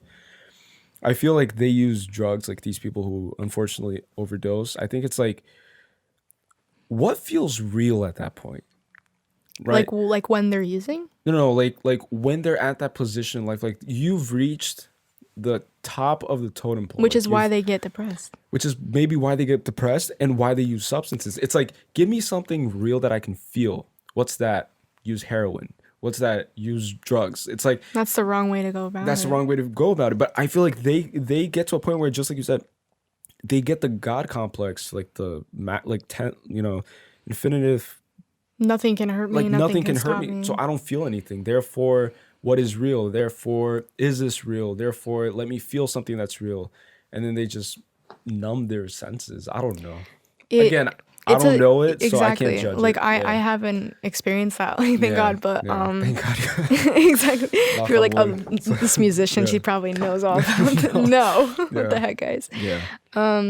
Yeah, I mean, Yeah. I don't even know what to say to that, because like I was never in their shoes to judge. Like you said, I was never in their shoes to judge, because maybe they were going through the worst times in their life and they couldn't see a way out. Yeah. And that's the worst part. But at the same time, like I'm all for advocating not to do that. Yeah. Like honestly, yeah. if you are feeling like you're going through something, like you need to get help for it. Don't get help in like physical toxic things. Yeah. Because people, it's not even just drugs, but people get into like toxic relationships. Which was one of the questions. Actually, It was one of the questions. Nice like segue. exactly, Perfect segue. it was a good segue. Amy Winehouse, that happened to her. Like the person that she was dating was like her dealer or something. Holy shit. And her and her boyfriend like broke up, and that just like destroyed her. Just catapulted her. That into just destroyed her. And bad place. yeah. Exactly. Yeah, toxic relationships, right? The That was one of the influence- questions. Yeah. One of the questions was healthy relationships versus toxic relationships.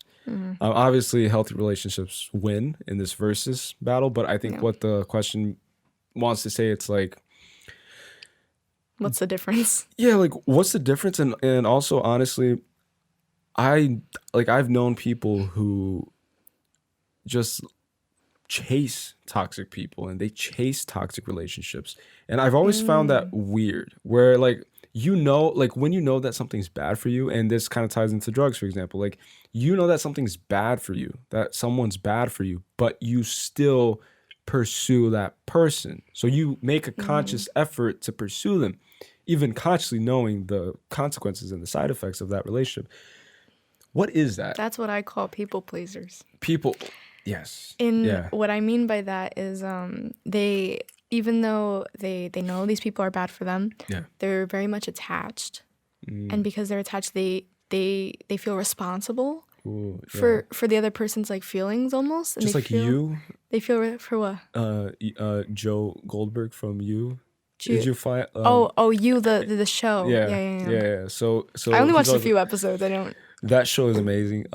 But he does just that. He takes care of someone. So he takes that person, and people pleasers and people fixers, I feel like. People who want to fix you. It's like, I'm going to fix you because you're bad, you're toxic. I need to fix you. Yeah. But I have the power to fix you. So it's now my responsibility. If I leave you, whatever happens or bad consequences will be on my shoulder. And I feel like even Ariana Grande, again, we don't know. We haven't spoken to her. We have no idea. But I feel like that's probably what she went through when Mac Miller overdosed, because they were they recently split. They were split, yeah. And then maybe that kind of catapulted and led him down that slippery slope of, so maybe until this day, she kind of feels responsible for that.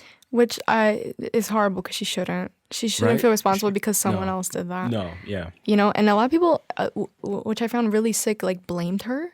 They're like, Yeah. he I saw like a lot of that too.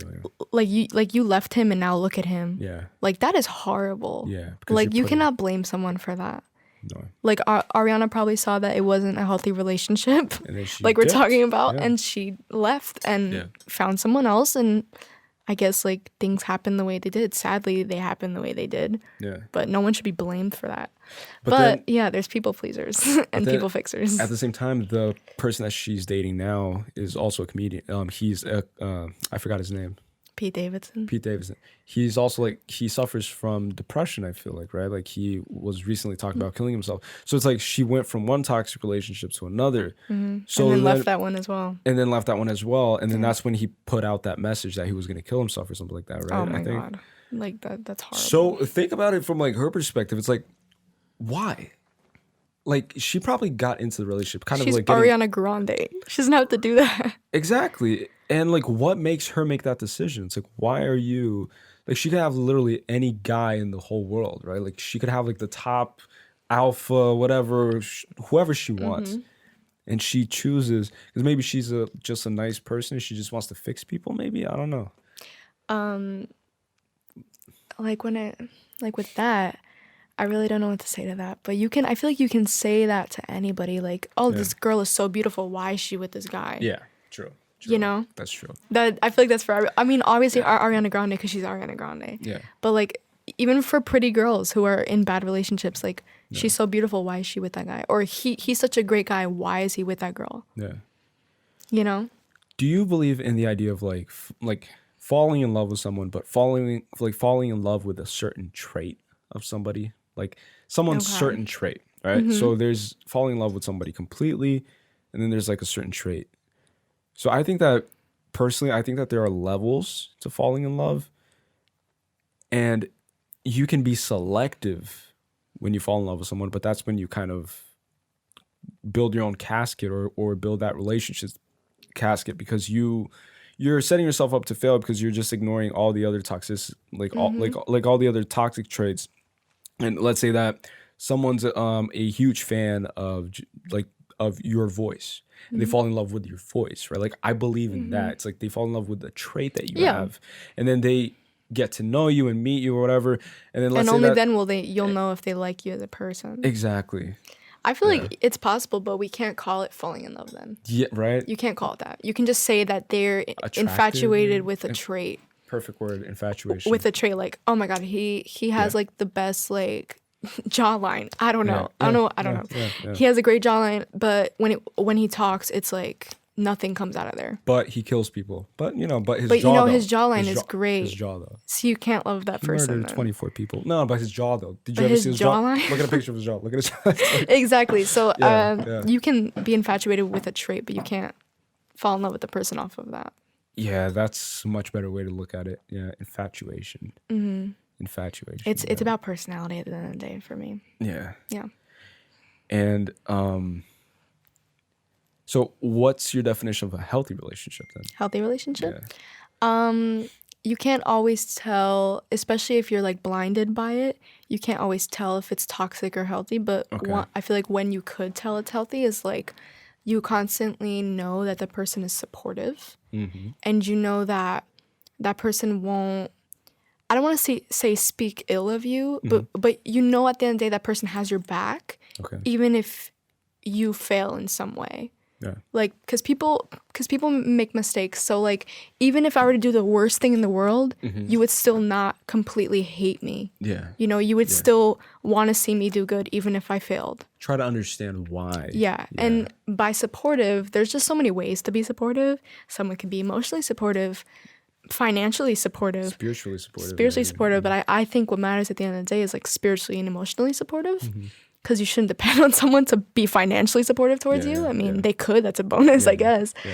But at the end of the day, a healthy relationship is one that you know you can always count on. Yeah. Like, if I feel like I can't call you up and you'll be there for me, Yeah. Then why are we? Yeah. that doesn't seem like someone who's on my side, you know? Yeah.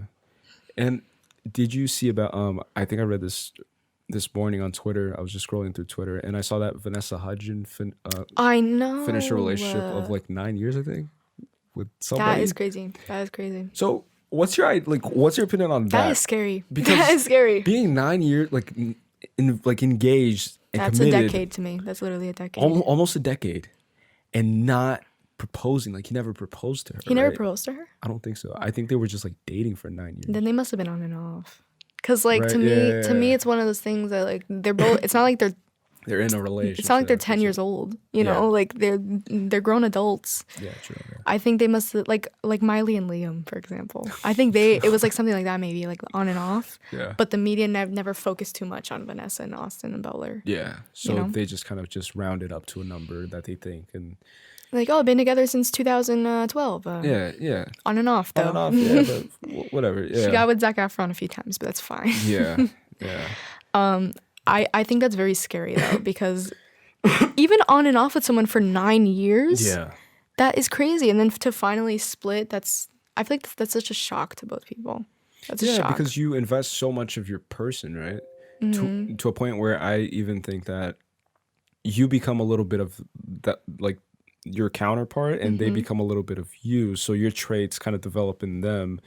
Because the way I see it, it's like if you approach it from a vessel standpoint, and both of you are like vessels for communication, vessels for love, vessels for spirituality, whatever it is, your traits can develop on that other person. And so even if you split, You're you'll still never like really kind of like split. them. Yeah, it's like you're gone with him kind of thing. And he's But I gone think with it's you. something. It's so weird to me. It's scary, but it shouldn't stop people from like being with Pursuing someone. love, right? Yeah, it shouldn't stop Yeah. you. Like a lot of people, like when celebrities break up, they're like, I don't believe in love anymore. Yeah, I don't believe in it. traumatized by it, I'm yeah. like, just no, it's Yeah. not like that. You should still like. Yeah. I don't know. I think it's something that's really scary, but it's not something that you should completely just like ditch. Disregard. Yeah. Because if that was the case, we would just ditch everything. Yeah. Oh, school's horrible. I don't want to do it. I don't believe in school anymore because I got an F, you know? Yeah. And even if it happens to you, right? So a lot of people, they go through toxic relationships, bad relationships, and then they get traumatized by it. And then they're like, oh, I don't believe in love anymore. I'm just going to die alone. I'm just going to whatever. Those are And the they same just- people that find a person 2 months later. Yeah. Literally, Yeah. that's the same people. And they hop from relationship to relationship. I feel like too, like there are those people that are always with someone new. And I think Will Smith said this once. He said that in order for a relationship to truly work out, you have to bring your fullest self to the table before even considering or entertaining the idea of sitting at that table. So what a lot of people do is they sit at the table with like maybe 75%, 50% of their whole self, and expecting the remaining percentage to be found in the other person. Wrong. That's when you screw up. So as opposed to like two people who have a firm foundation, a firm establishment of who they are as a person, and they're responsible for their own happiness. For example, like you're building your own career, and then, you know, finding someone who's also focused on their own stuff. And together you guys can kind of like walk the path together, as opposed to like one piggybacking on the other. And and that like slows you down. So like, for example, like that's my definition of a power couple, is like people who are actually focused and driven together, but they support each other through their, you know, ambitions and through their. I think that's a huge part of healthy relationships in general. Yeah, Like yeah. you Not being pulling able you to back. do you without needing the other person. Yes. A good friend once told me that you should never like need someone. You should want them. Ooh, You yeah. should want their presence, and you should want to be with them. If you want to marry them, you should want to marry them. Yeah. You should not need to marry them. You should not need to see them. You know what I'm saying? Yeah. Never feel obligated. Never feel like an urgency, like I need to see this person or else I'm not going to function correctly. No, that's wrong. Yeah. That's infatuation and that's obsession. That is not like a healthy relationship. 100%. 100%. Want, not need. Want, That's not key, need. guys. Yeah. And that's so scary and so hard to make that distinction, because nowadays, like a big part of marketing is convert a want into a need, right? So like that's marketing. Like you don't need the new iPhone But 20, you're gonna want it. but you want it and you need to have. No, actually, wait. You don't want it at first, but then you're gonna need it. Yeah, exactly. So maybe you don't want it, but they'll make you need it. It's like everybody else has it. So FOMO, fear of missing out, you're going to want it now. So we're going to force you to. But if everyone can have it, you shouldn't want it. Is it valuable? Yeah. Is it valuable if everyone has it? Yeah. I was actually thinking about that today. I'm like, if everyone can have it, I don't want it. Yeah. Like I have these random thoughts that are just like. No, yeah. But that's. And like, how do you view that in a music scene? Like, obviously, you know this as like any other industry, it's saturated, right? Like it's super saturated. There's a lot of people. There's a lot of competition. There's A lot, yeah. How do you approach a scenario like that? Like, for example, like what's your business model, if that makes any sense? It's like, what makes you stand out from everybody like else? what's your product and stuff? Yeah, exactly. Literally, like what's your brand? Yeah. I mean, your brand, I feel like, well, for me specifically, my brand is like always evolving. I'm always changing my brand and making it my own. Yeah. I think what makes me different, and this sounds like too obvious, but it's because I'm different. It's because my name is not Ariana. It's because my name is not Mac Miller. I get it. And I think you develop your brand through experiences. Mm-hmm. I think you develop your brand through your own style, through how you grew up. Mm-hmm. You know, if you grew up in like a Latin family, you're gonna have more of a Latin centric type of vibe. And stuff, you know, like I'm not Latin, so obviously I'm not over here singing in Spanish, which makes sense. Yeah. You know, I think it's all about like how you grew up as well. That develops your brand a lot. Mm-hmm. Like all these rappers that rap about like how they were in like Ghetto this hood and this stuff. Yeah. It's not because they're just trying to be cool. Like they probably did go through those things. Selling drugs and all that and that's what developed them into the brand that they are. Yeah. And I feel like for me, I'm just always changing. Yeah. I think it was Nicole, a past guest. She said that the cool thing about life is that you don't, like, no matter how hard anybody tries, they'll never be you. Mm-hmm. Like they can replicate every detail down to the T, but the unique experiences and life experiences that you went through, like even down to like maybe a habit that your parents had, I don't know, like small little details that you went through as a child or whatever it may be, like these obstacles and these experiences morphed you. So like you're one of one. Like no matter how populated this planet gets, you're always going to be. So like that's a dope way to look at it. Because like if you establish that, then you give yourself freedom, I feel like creative freedom to do whatever you want. It feels right to you. Yeah. Rather than you going into it and thinking, all right, so what's Ariana doing? What's she doing? Obviously you have to get inspiration. And also study the market, study what works, study what doesn't, study what Billie Eilish, study what everybody's doing. But at the same time thinking, all right, so what can I do that feels right, that can give me similar results or like get me to similar, spaces. Like, it's like what I just said. Like, what makes me different is that I'm literally me. Like, I'm no one else, Yeah. So, and that's important. And that's always a hard question for me to answer. Like when someone says, "Oh, but who are you? Like, what's your brand?" I'm just that's like, not a short question. I'm just like, I don't like answering that question, just because.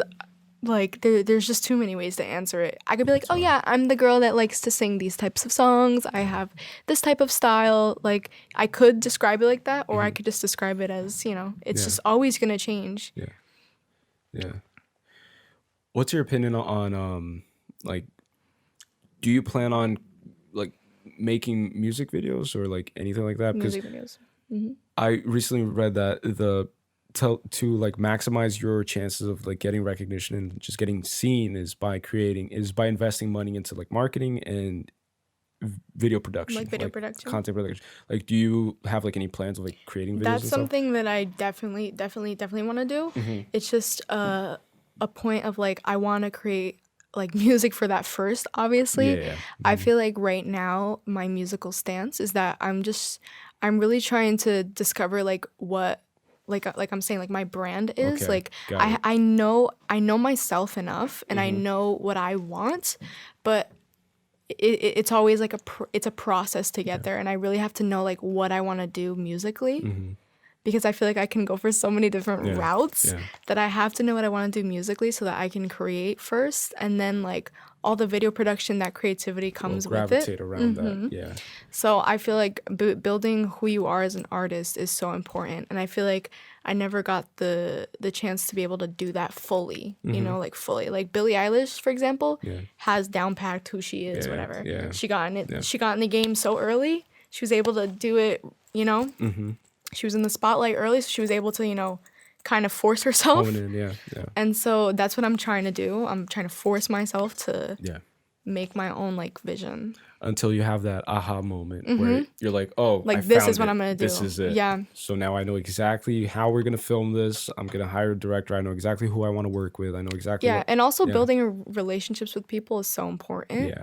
I feel like I can only imagine. especially someone who does not come from a musical background like me. Like I don't come from a family of musicians, and I don't come from just like a background of like people knowing about the music industry. I kind of had to discover that for myself. Yeah. So me building relationships is super important. Like I'm always on the lookout for that type of stuff. That's a big one, right? It's like it's just it's so much easier for Will Smith's son to get into acting because he already has all the connections, all the networking and stuff. And when you come from a family that like no one in your family is an artist, right? Or music artist.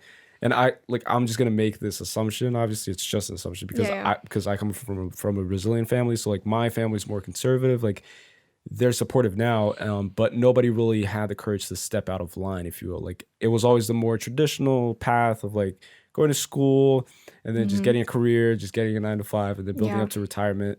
So was that the case with your family? So mostly? I mean, as far as like my family, no one really stepped out of line, not because they didn't want to or not because they were against it. Okay. They never really stepped out of the common Comfort thing zone, because they just never really got the chance to, or they didn't know anything else. Yes. Like a big thing is they didn't know anything else. Like if you put someone in this room, for example, for 10 years, from the minute they're born to they're 10 years old, they're only going to know this room. Yeah. And you can say, oh, but there's cars, but there's skies. They'll be like, no, there isn't. Yeah. Until you force that person to until you really put that person out there. So someone like Jaden Smith, for example, he knows about the chances of him just becoming like an engineer, like it's actually less. It's actually less than him being a musician. Yeah, you know, that's crazy. So it's all about what you know, and I think it's not because they didn't want to; they just never knew anything else. Yeah. And because now I know something else, I want to do something else. And they're supportive of that. So. And then now you'll pass that on to your kids. If you have kids one day, you'll pass that on to them, and then it'll gradually become more liberal and more just revolving around that environment. So once you become a musician, like, and you get signed and you start climbing up the ladder of success, quote unquote, then your kids will know what success can be because they'll have. And I think that the chances of your kids becoming successful will be 10 times more easier. Yeah. I think that's a huge thing, like making the next generation not have to, not saying not to work so hard, because you have to work hard to get what you want, but for them not to go through like the rigorous like processes of trying to get like Jaden Smith, of course he has to work hard, of course, but he doesn't have to like struggle to even get to a point where he can work hard. To even start his label. Like he just wanted to start a label. He's like, I'll just use my dad's money and do it. But then also there's like talent and there's developing skills.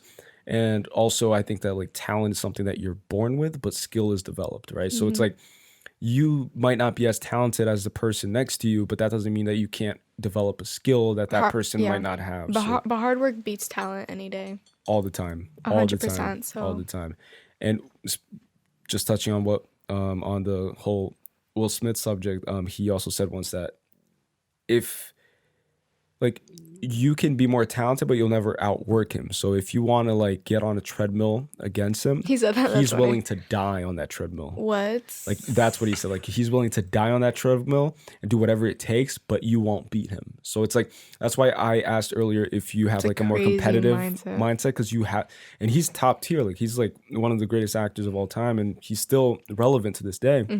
Because I feel like, for example, what he's done with YouTube, he's like revolutionizing the whole platform, and his content is always top notch because he's hired and he's invested in himself and in his vision type of thing, even at an older age. So it's kind of like he's at a position where he could just like lay back in Hawaii for the rest of his life and he's good. You know, like But he doesn't need, want to. That's not his mindset. he can't stay complacent. And See, that like fascinates when me. people say like, "Oh, but they're rich already. Why are they still working?" Yeah. That's the reason why they're rich. It's the passion. It's because they did it for something else. They didn't just do it to make their first million. Yeah. Yeah. So when people are like, "Oh, but Ariana Grande already has like 100 million #1 hits. Why is she trying to make more music?" Because that's the whole thing about her. Like, she wants to be a legend. She doesn't want to be like just someone who got #1 hits, you know? 100%. And I read also that, and this just blew my mind, and it's so true though. It's like, if you're, let's say that a lady that works at McDonald's, she makes minimum wage, she's a single mother, and she has 2 kids. Mm-hmm. She makes, let's say, just for the sake of example, she makes $12,000 a year. She makes $1,000 a month, right? Mm-hmm. Her level of happiness, and this is why I hate it when people say, "Oh, money isn't everything. Money can't buy you happiness." She makes $1,000 a month, $12,000 a year. Her level of happiness is scientifically proven and can be measured. Well, can't kind of be that she is less happy than a person who makes more than $75,000 a year. So like that's like $6,000, $7,000 a month, right? So it's scientifically proven that once you hit that 75,000 threshold, anything more than $75,000 a year will make minimum difference. So you making 75,000 this year and then making 175,000 next year, and then making $1,075,000, whatever. The other year, I'm bad at math. I told you this before. But the other year, like your level of happiness won't change that much, as opposed to this lady. She makes 10,000 or 12,000 a year, and then she jumps to 100,000. Like her level of happiness will, literally zero to 100, 0 to 100.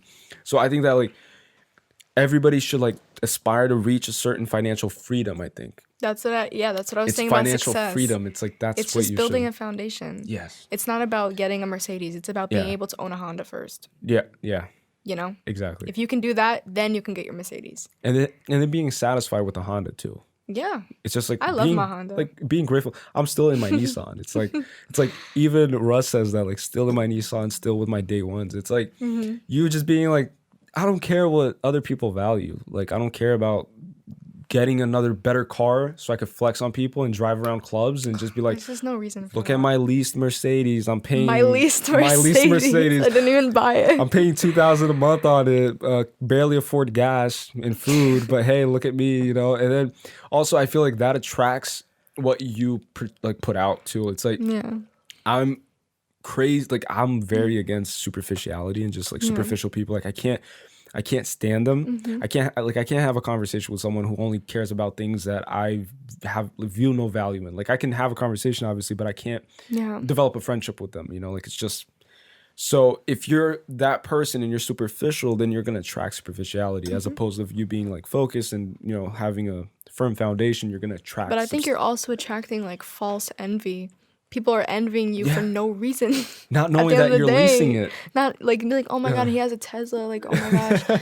But he doesn't even own it. He didn't even pay for monthly. Yeah, like he still owes like, you know, the whole car basically. You're making people envy you for the wrong reason. And that's just energy you don't need. Yeah. And that ties into like the picture perfect reality of social media. It's like your life is perfect because we're all guilty of that, of just putting out the best image, the best picture, whatever it is, best angles. Well, we're never gonna like post bad things. Yeah, we just won't. Our egos won't let us. Exactly. Like, really. And like that's actually something that I'm trying to maybe correct a little bit with this podcast. It's like my whole page is just a podcast now. Like I'll post selfies on my stories if I feel, you know, if like that day I'm feeling a little bit more inspired to like take that mirror selfie or whatever, like I'll do it from time to time, but the whole page is just these podcasts. And I think that like that's what I want to do basically. It's like serve as a platform for just like uplifting other people, because I view no value in and this is something that I had to learn over time. It's like I view no value in growing and then like outgrowing people and stuff, and then like hitting this level, and then just being alone at the top. It's like, I don't think it's that like if that makes any sense. Like I don't think it's that enjoyable of an experience of you knowing that you maybe you did all these people wrong and you took, and It's gonna come back to you eventually. Karma, right? It comes back to you. Like karma's I believe in that so much that Yeah. the energy you put out is gonna go back to you. Yeah. Like 100%. Like if you do good in this world, that doesn't mean you won't go through bad times. That does not mean that. It means No one's exempt from it means that like things will work out for you, I feel. Mm-hmm. And people who like, for example, like crossed people or did people wrong to get to the top, It'll get back. it's gonna come back to you like, just like a boom, full speed. just like a boomerang. It's like, like you throw it and then Boomerang you might forget take about a while to get back. Yeah, It might take a little long, but Yeah. it's gonna come back eventually. The best way to grow, I feel like, is by lifting others. Like honestly, like that's something that I like. At the beginning phases, I was also naive, so I went into entrepreneurship. And if I say that I didn't, then I'm also a liar. But I went into entrepreneurship like thinking like, oh, like I'll be rich, I'll have status, I'll be able to buy the car I want. Like all of these things were just clouding my mind and my reasoning. And then once I've matured and went through experiences, I've learned that like that should never be the main goal. Like just like we talked about. And I think that would be like the main takeaway of this podcast is like, I guess just be authentic, right? It's just like hone in on who you are. And that's hard for people. Surprisingly. It's very hard because it takes effort and time and like energy. It does. And no, but people think that being like yourself is hard. Yeah. Because they think they have to be someone else first. Because it's easier to be someone else. It's easier to mimic. I remember when I was like in high school and I would do like voice lessons and stuff. My high school teacher would always say like, who are you trying to mimic? I'm like, what? And he's like, who are you trying to mimic? Who are you trying to sound like? Yeah. And I'm like, I don't have like anyone specific. He's like, no, because I feel like you're not trying to be yourself. And I'm like, whoa. I was like, whoa, you got me there. Like, what? Yeah. He's like, yeah, he would literally say like, who are you trying to like be right now? And I'm like, who am I trying to be? Instead of finding your own voice, right? Damn. And I think that's a dope high school teacher. Yeah. Like, shout out to him. Shout out. Shout out to him. So we're closing in on 2 hours right now. Okay, cool. So is there any other thing that you want to touch on? Any other topic? Didn't we have like did people ask it? Yeah. Yeah, so we had like I've been keeping track of it. Yeah. So one of them was if you were to be stranded on an island. Oh yeah, that one. That was the one. If you could choose one person to be stranded on an island, and then I'll also give my input. Okay. I really didn't think about this, to be honest. Who would it be and why? Any person on the world. But should we also put in, because the person that asked the question didn't say this, but should it be like dead or alive or just currently living? Is it like in the history of the world? Oh. If we could choose like one person to like hang out with us until we, I guess, inevitably die because we're on an island. So basically it's I think anyone. Just like, even if it's like Beyonce. Yeah, like, yeah. Okay. Fuck it, yeah. Who do you think? I don't think I would pick anyone. Ooh, and here's why. Plot twist. Here's why. I don't think I would pick anyone. And because think about it, you're on an island. Yeah. You're bound to just go crazy. You would just eat the other person. You're bound to go crazy, and it's not even like a cannibalistic crazy. It's just like you're not with other humans. You're not in like life. You're literally just by yourself in like nature. Mm-hmm. I feel like you're bound to just like go a little crazy, and if there's someone else there also doing that, it's just double the trouble. True. It's just like, and you eventually, like, even if you're with another person, like some people will be like, oh, but I have someone to keep me company, so I'm not by myself. Yeah. That's not always a good thing. It's not gonna help. Sometimes like being by yourself is probably the better option in the sense that like humans are bound to just look after themselves. Yeah. So even if you think, oh, but that person's gonna be with me, we'll help each other, you'll eventually just resort to helping yourself. Yeah.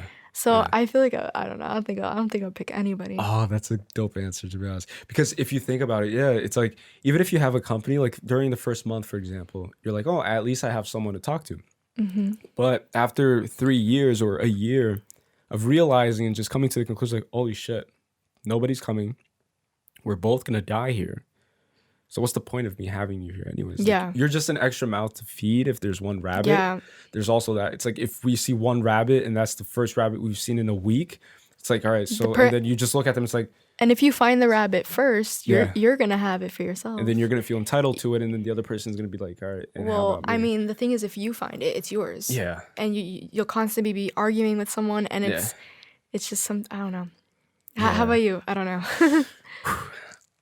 Now that you gave that perspective, that's an interesting thing. I switched up your mind. Think about like literally. I didn't really think about that because honestly, like what also, if it's a famous person, also there's no value in having a famous person. With no value at all. Are you kidding because me? like that's more of a burden. Because like Beyonce's used to have like 20 maids doing everything for her, like even wiping her butt probably. So like she's like stranded and like. But all right, so just hopping off of what you said, like I guess my answer would be like that question shouldn't. I don't think there's an answer to it because the mindset that we have now is going to be completely different when we're stranded on a freaking island. It's like exactly. I'm not going to be calm, composed, rational like I am right now because I'm in an island. In a house right now, like I have food and stuff, but when I'm on an island, it's like I'm not going to be the same person I am now. However, if the question was phrased like, what would you bring with you on the island? That's a different story. Obviously, now I would have a list. Yeah.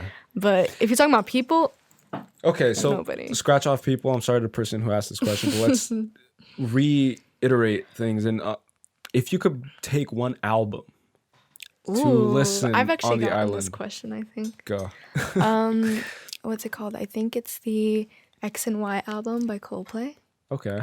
That record. So you would take it and just listen to it for the rest of your life. Yeah, because it's like it's not only like Coldplay itself is like calming, but it's like powerful. Yeah. Like Coldplay is powerful in the sense that it can be calm, but it's very like there's a lot of music going on. So it also empowers you kind of thing, right? And maybe keeps that or kindles that flame no matter how small it gets of like hope. Yeah, because imagine like going on an island and bringing like a trap album. Yeah. Are you kidding me? It's like you would go insane. You would go insane. True, like bringing like the babies like mixtape. Are you kidding? No. You would go crazy. Yeah.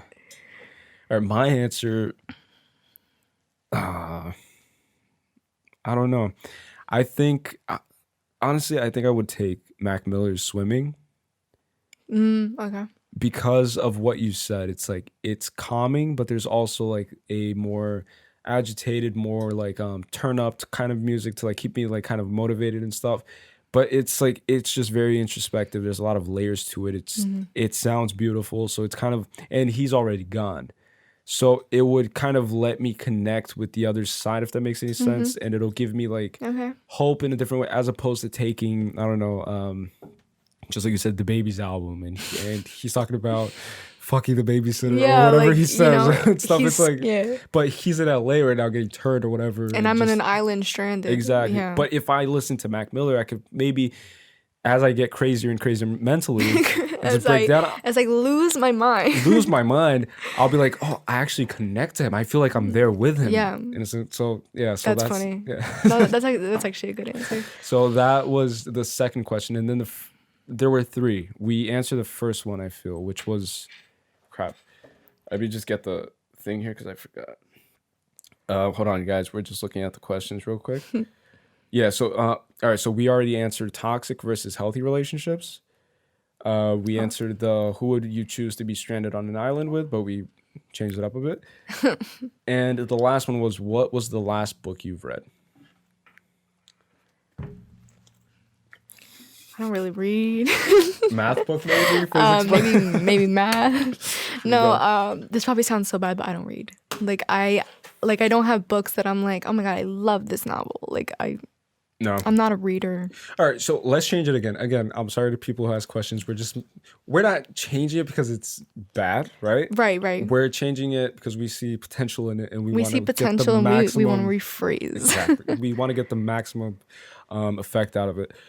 Is there a book that changed your life, maybe, or that like really impacted your way of thinking, and a book that you read maybe as a child or whatever that you were like, oh wow, like Green Eggs and Ham. Shout out Dr. Seuss. Shout out Dr. Seuss is actually shout out really Dr. deep Seuss. philosopher. I think Dr. Seuss.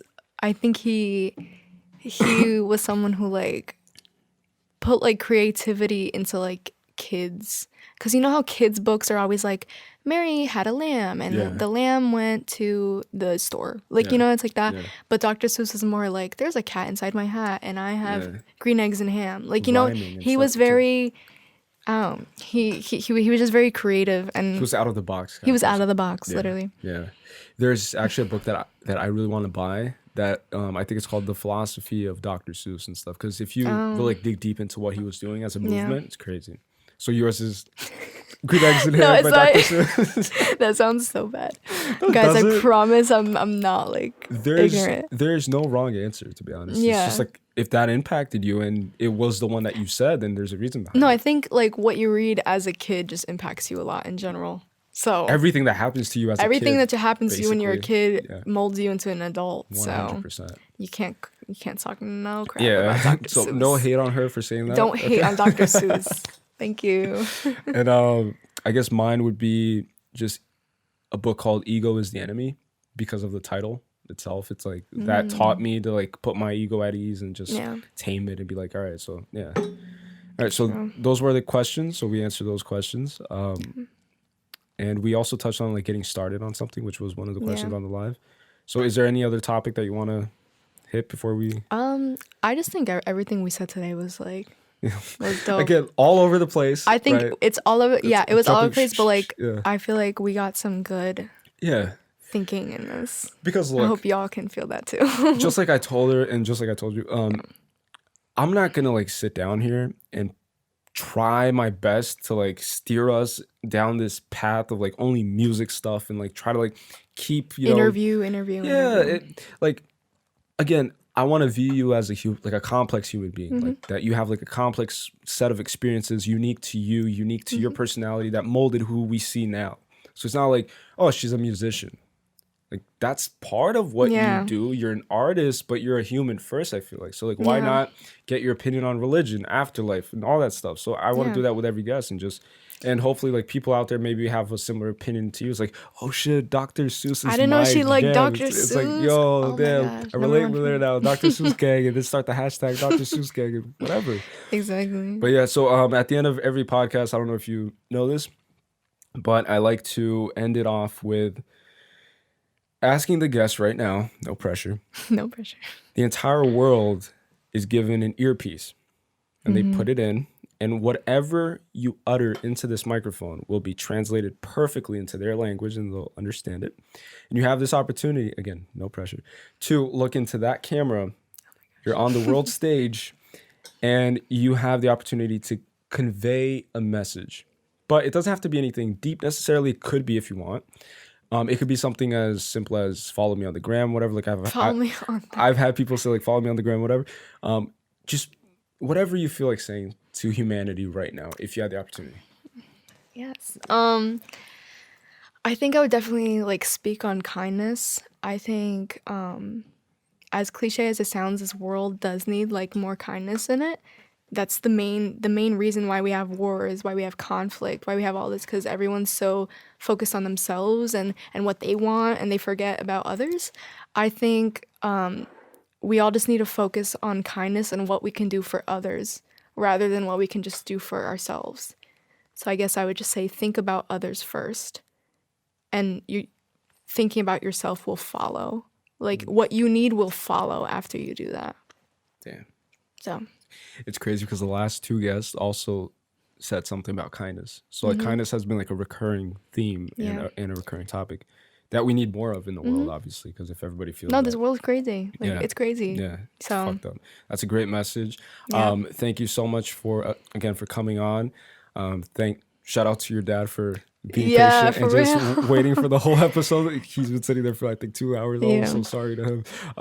But yeah, so this episode will be available soon on iTunes and later on YouTube, and on my Instagram I'll put like all of the great highlights of you of like main parts that stood out. And yeah, thanks again for coming on. Thanks for having me. Stay tuned for more. See ya. Peace.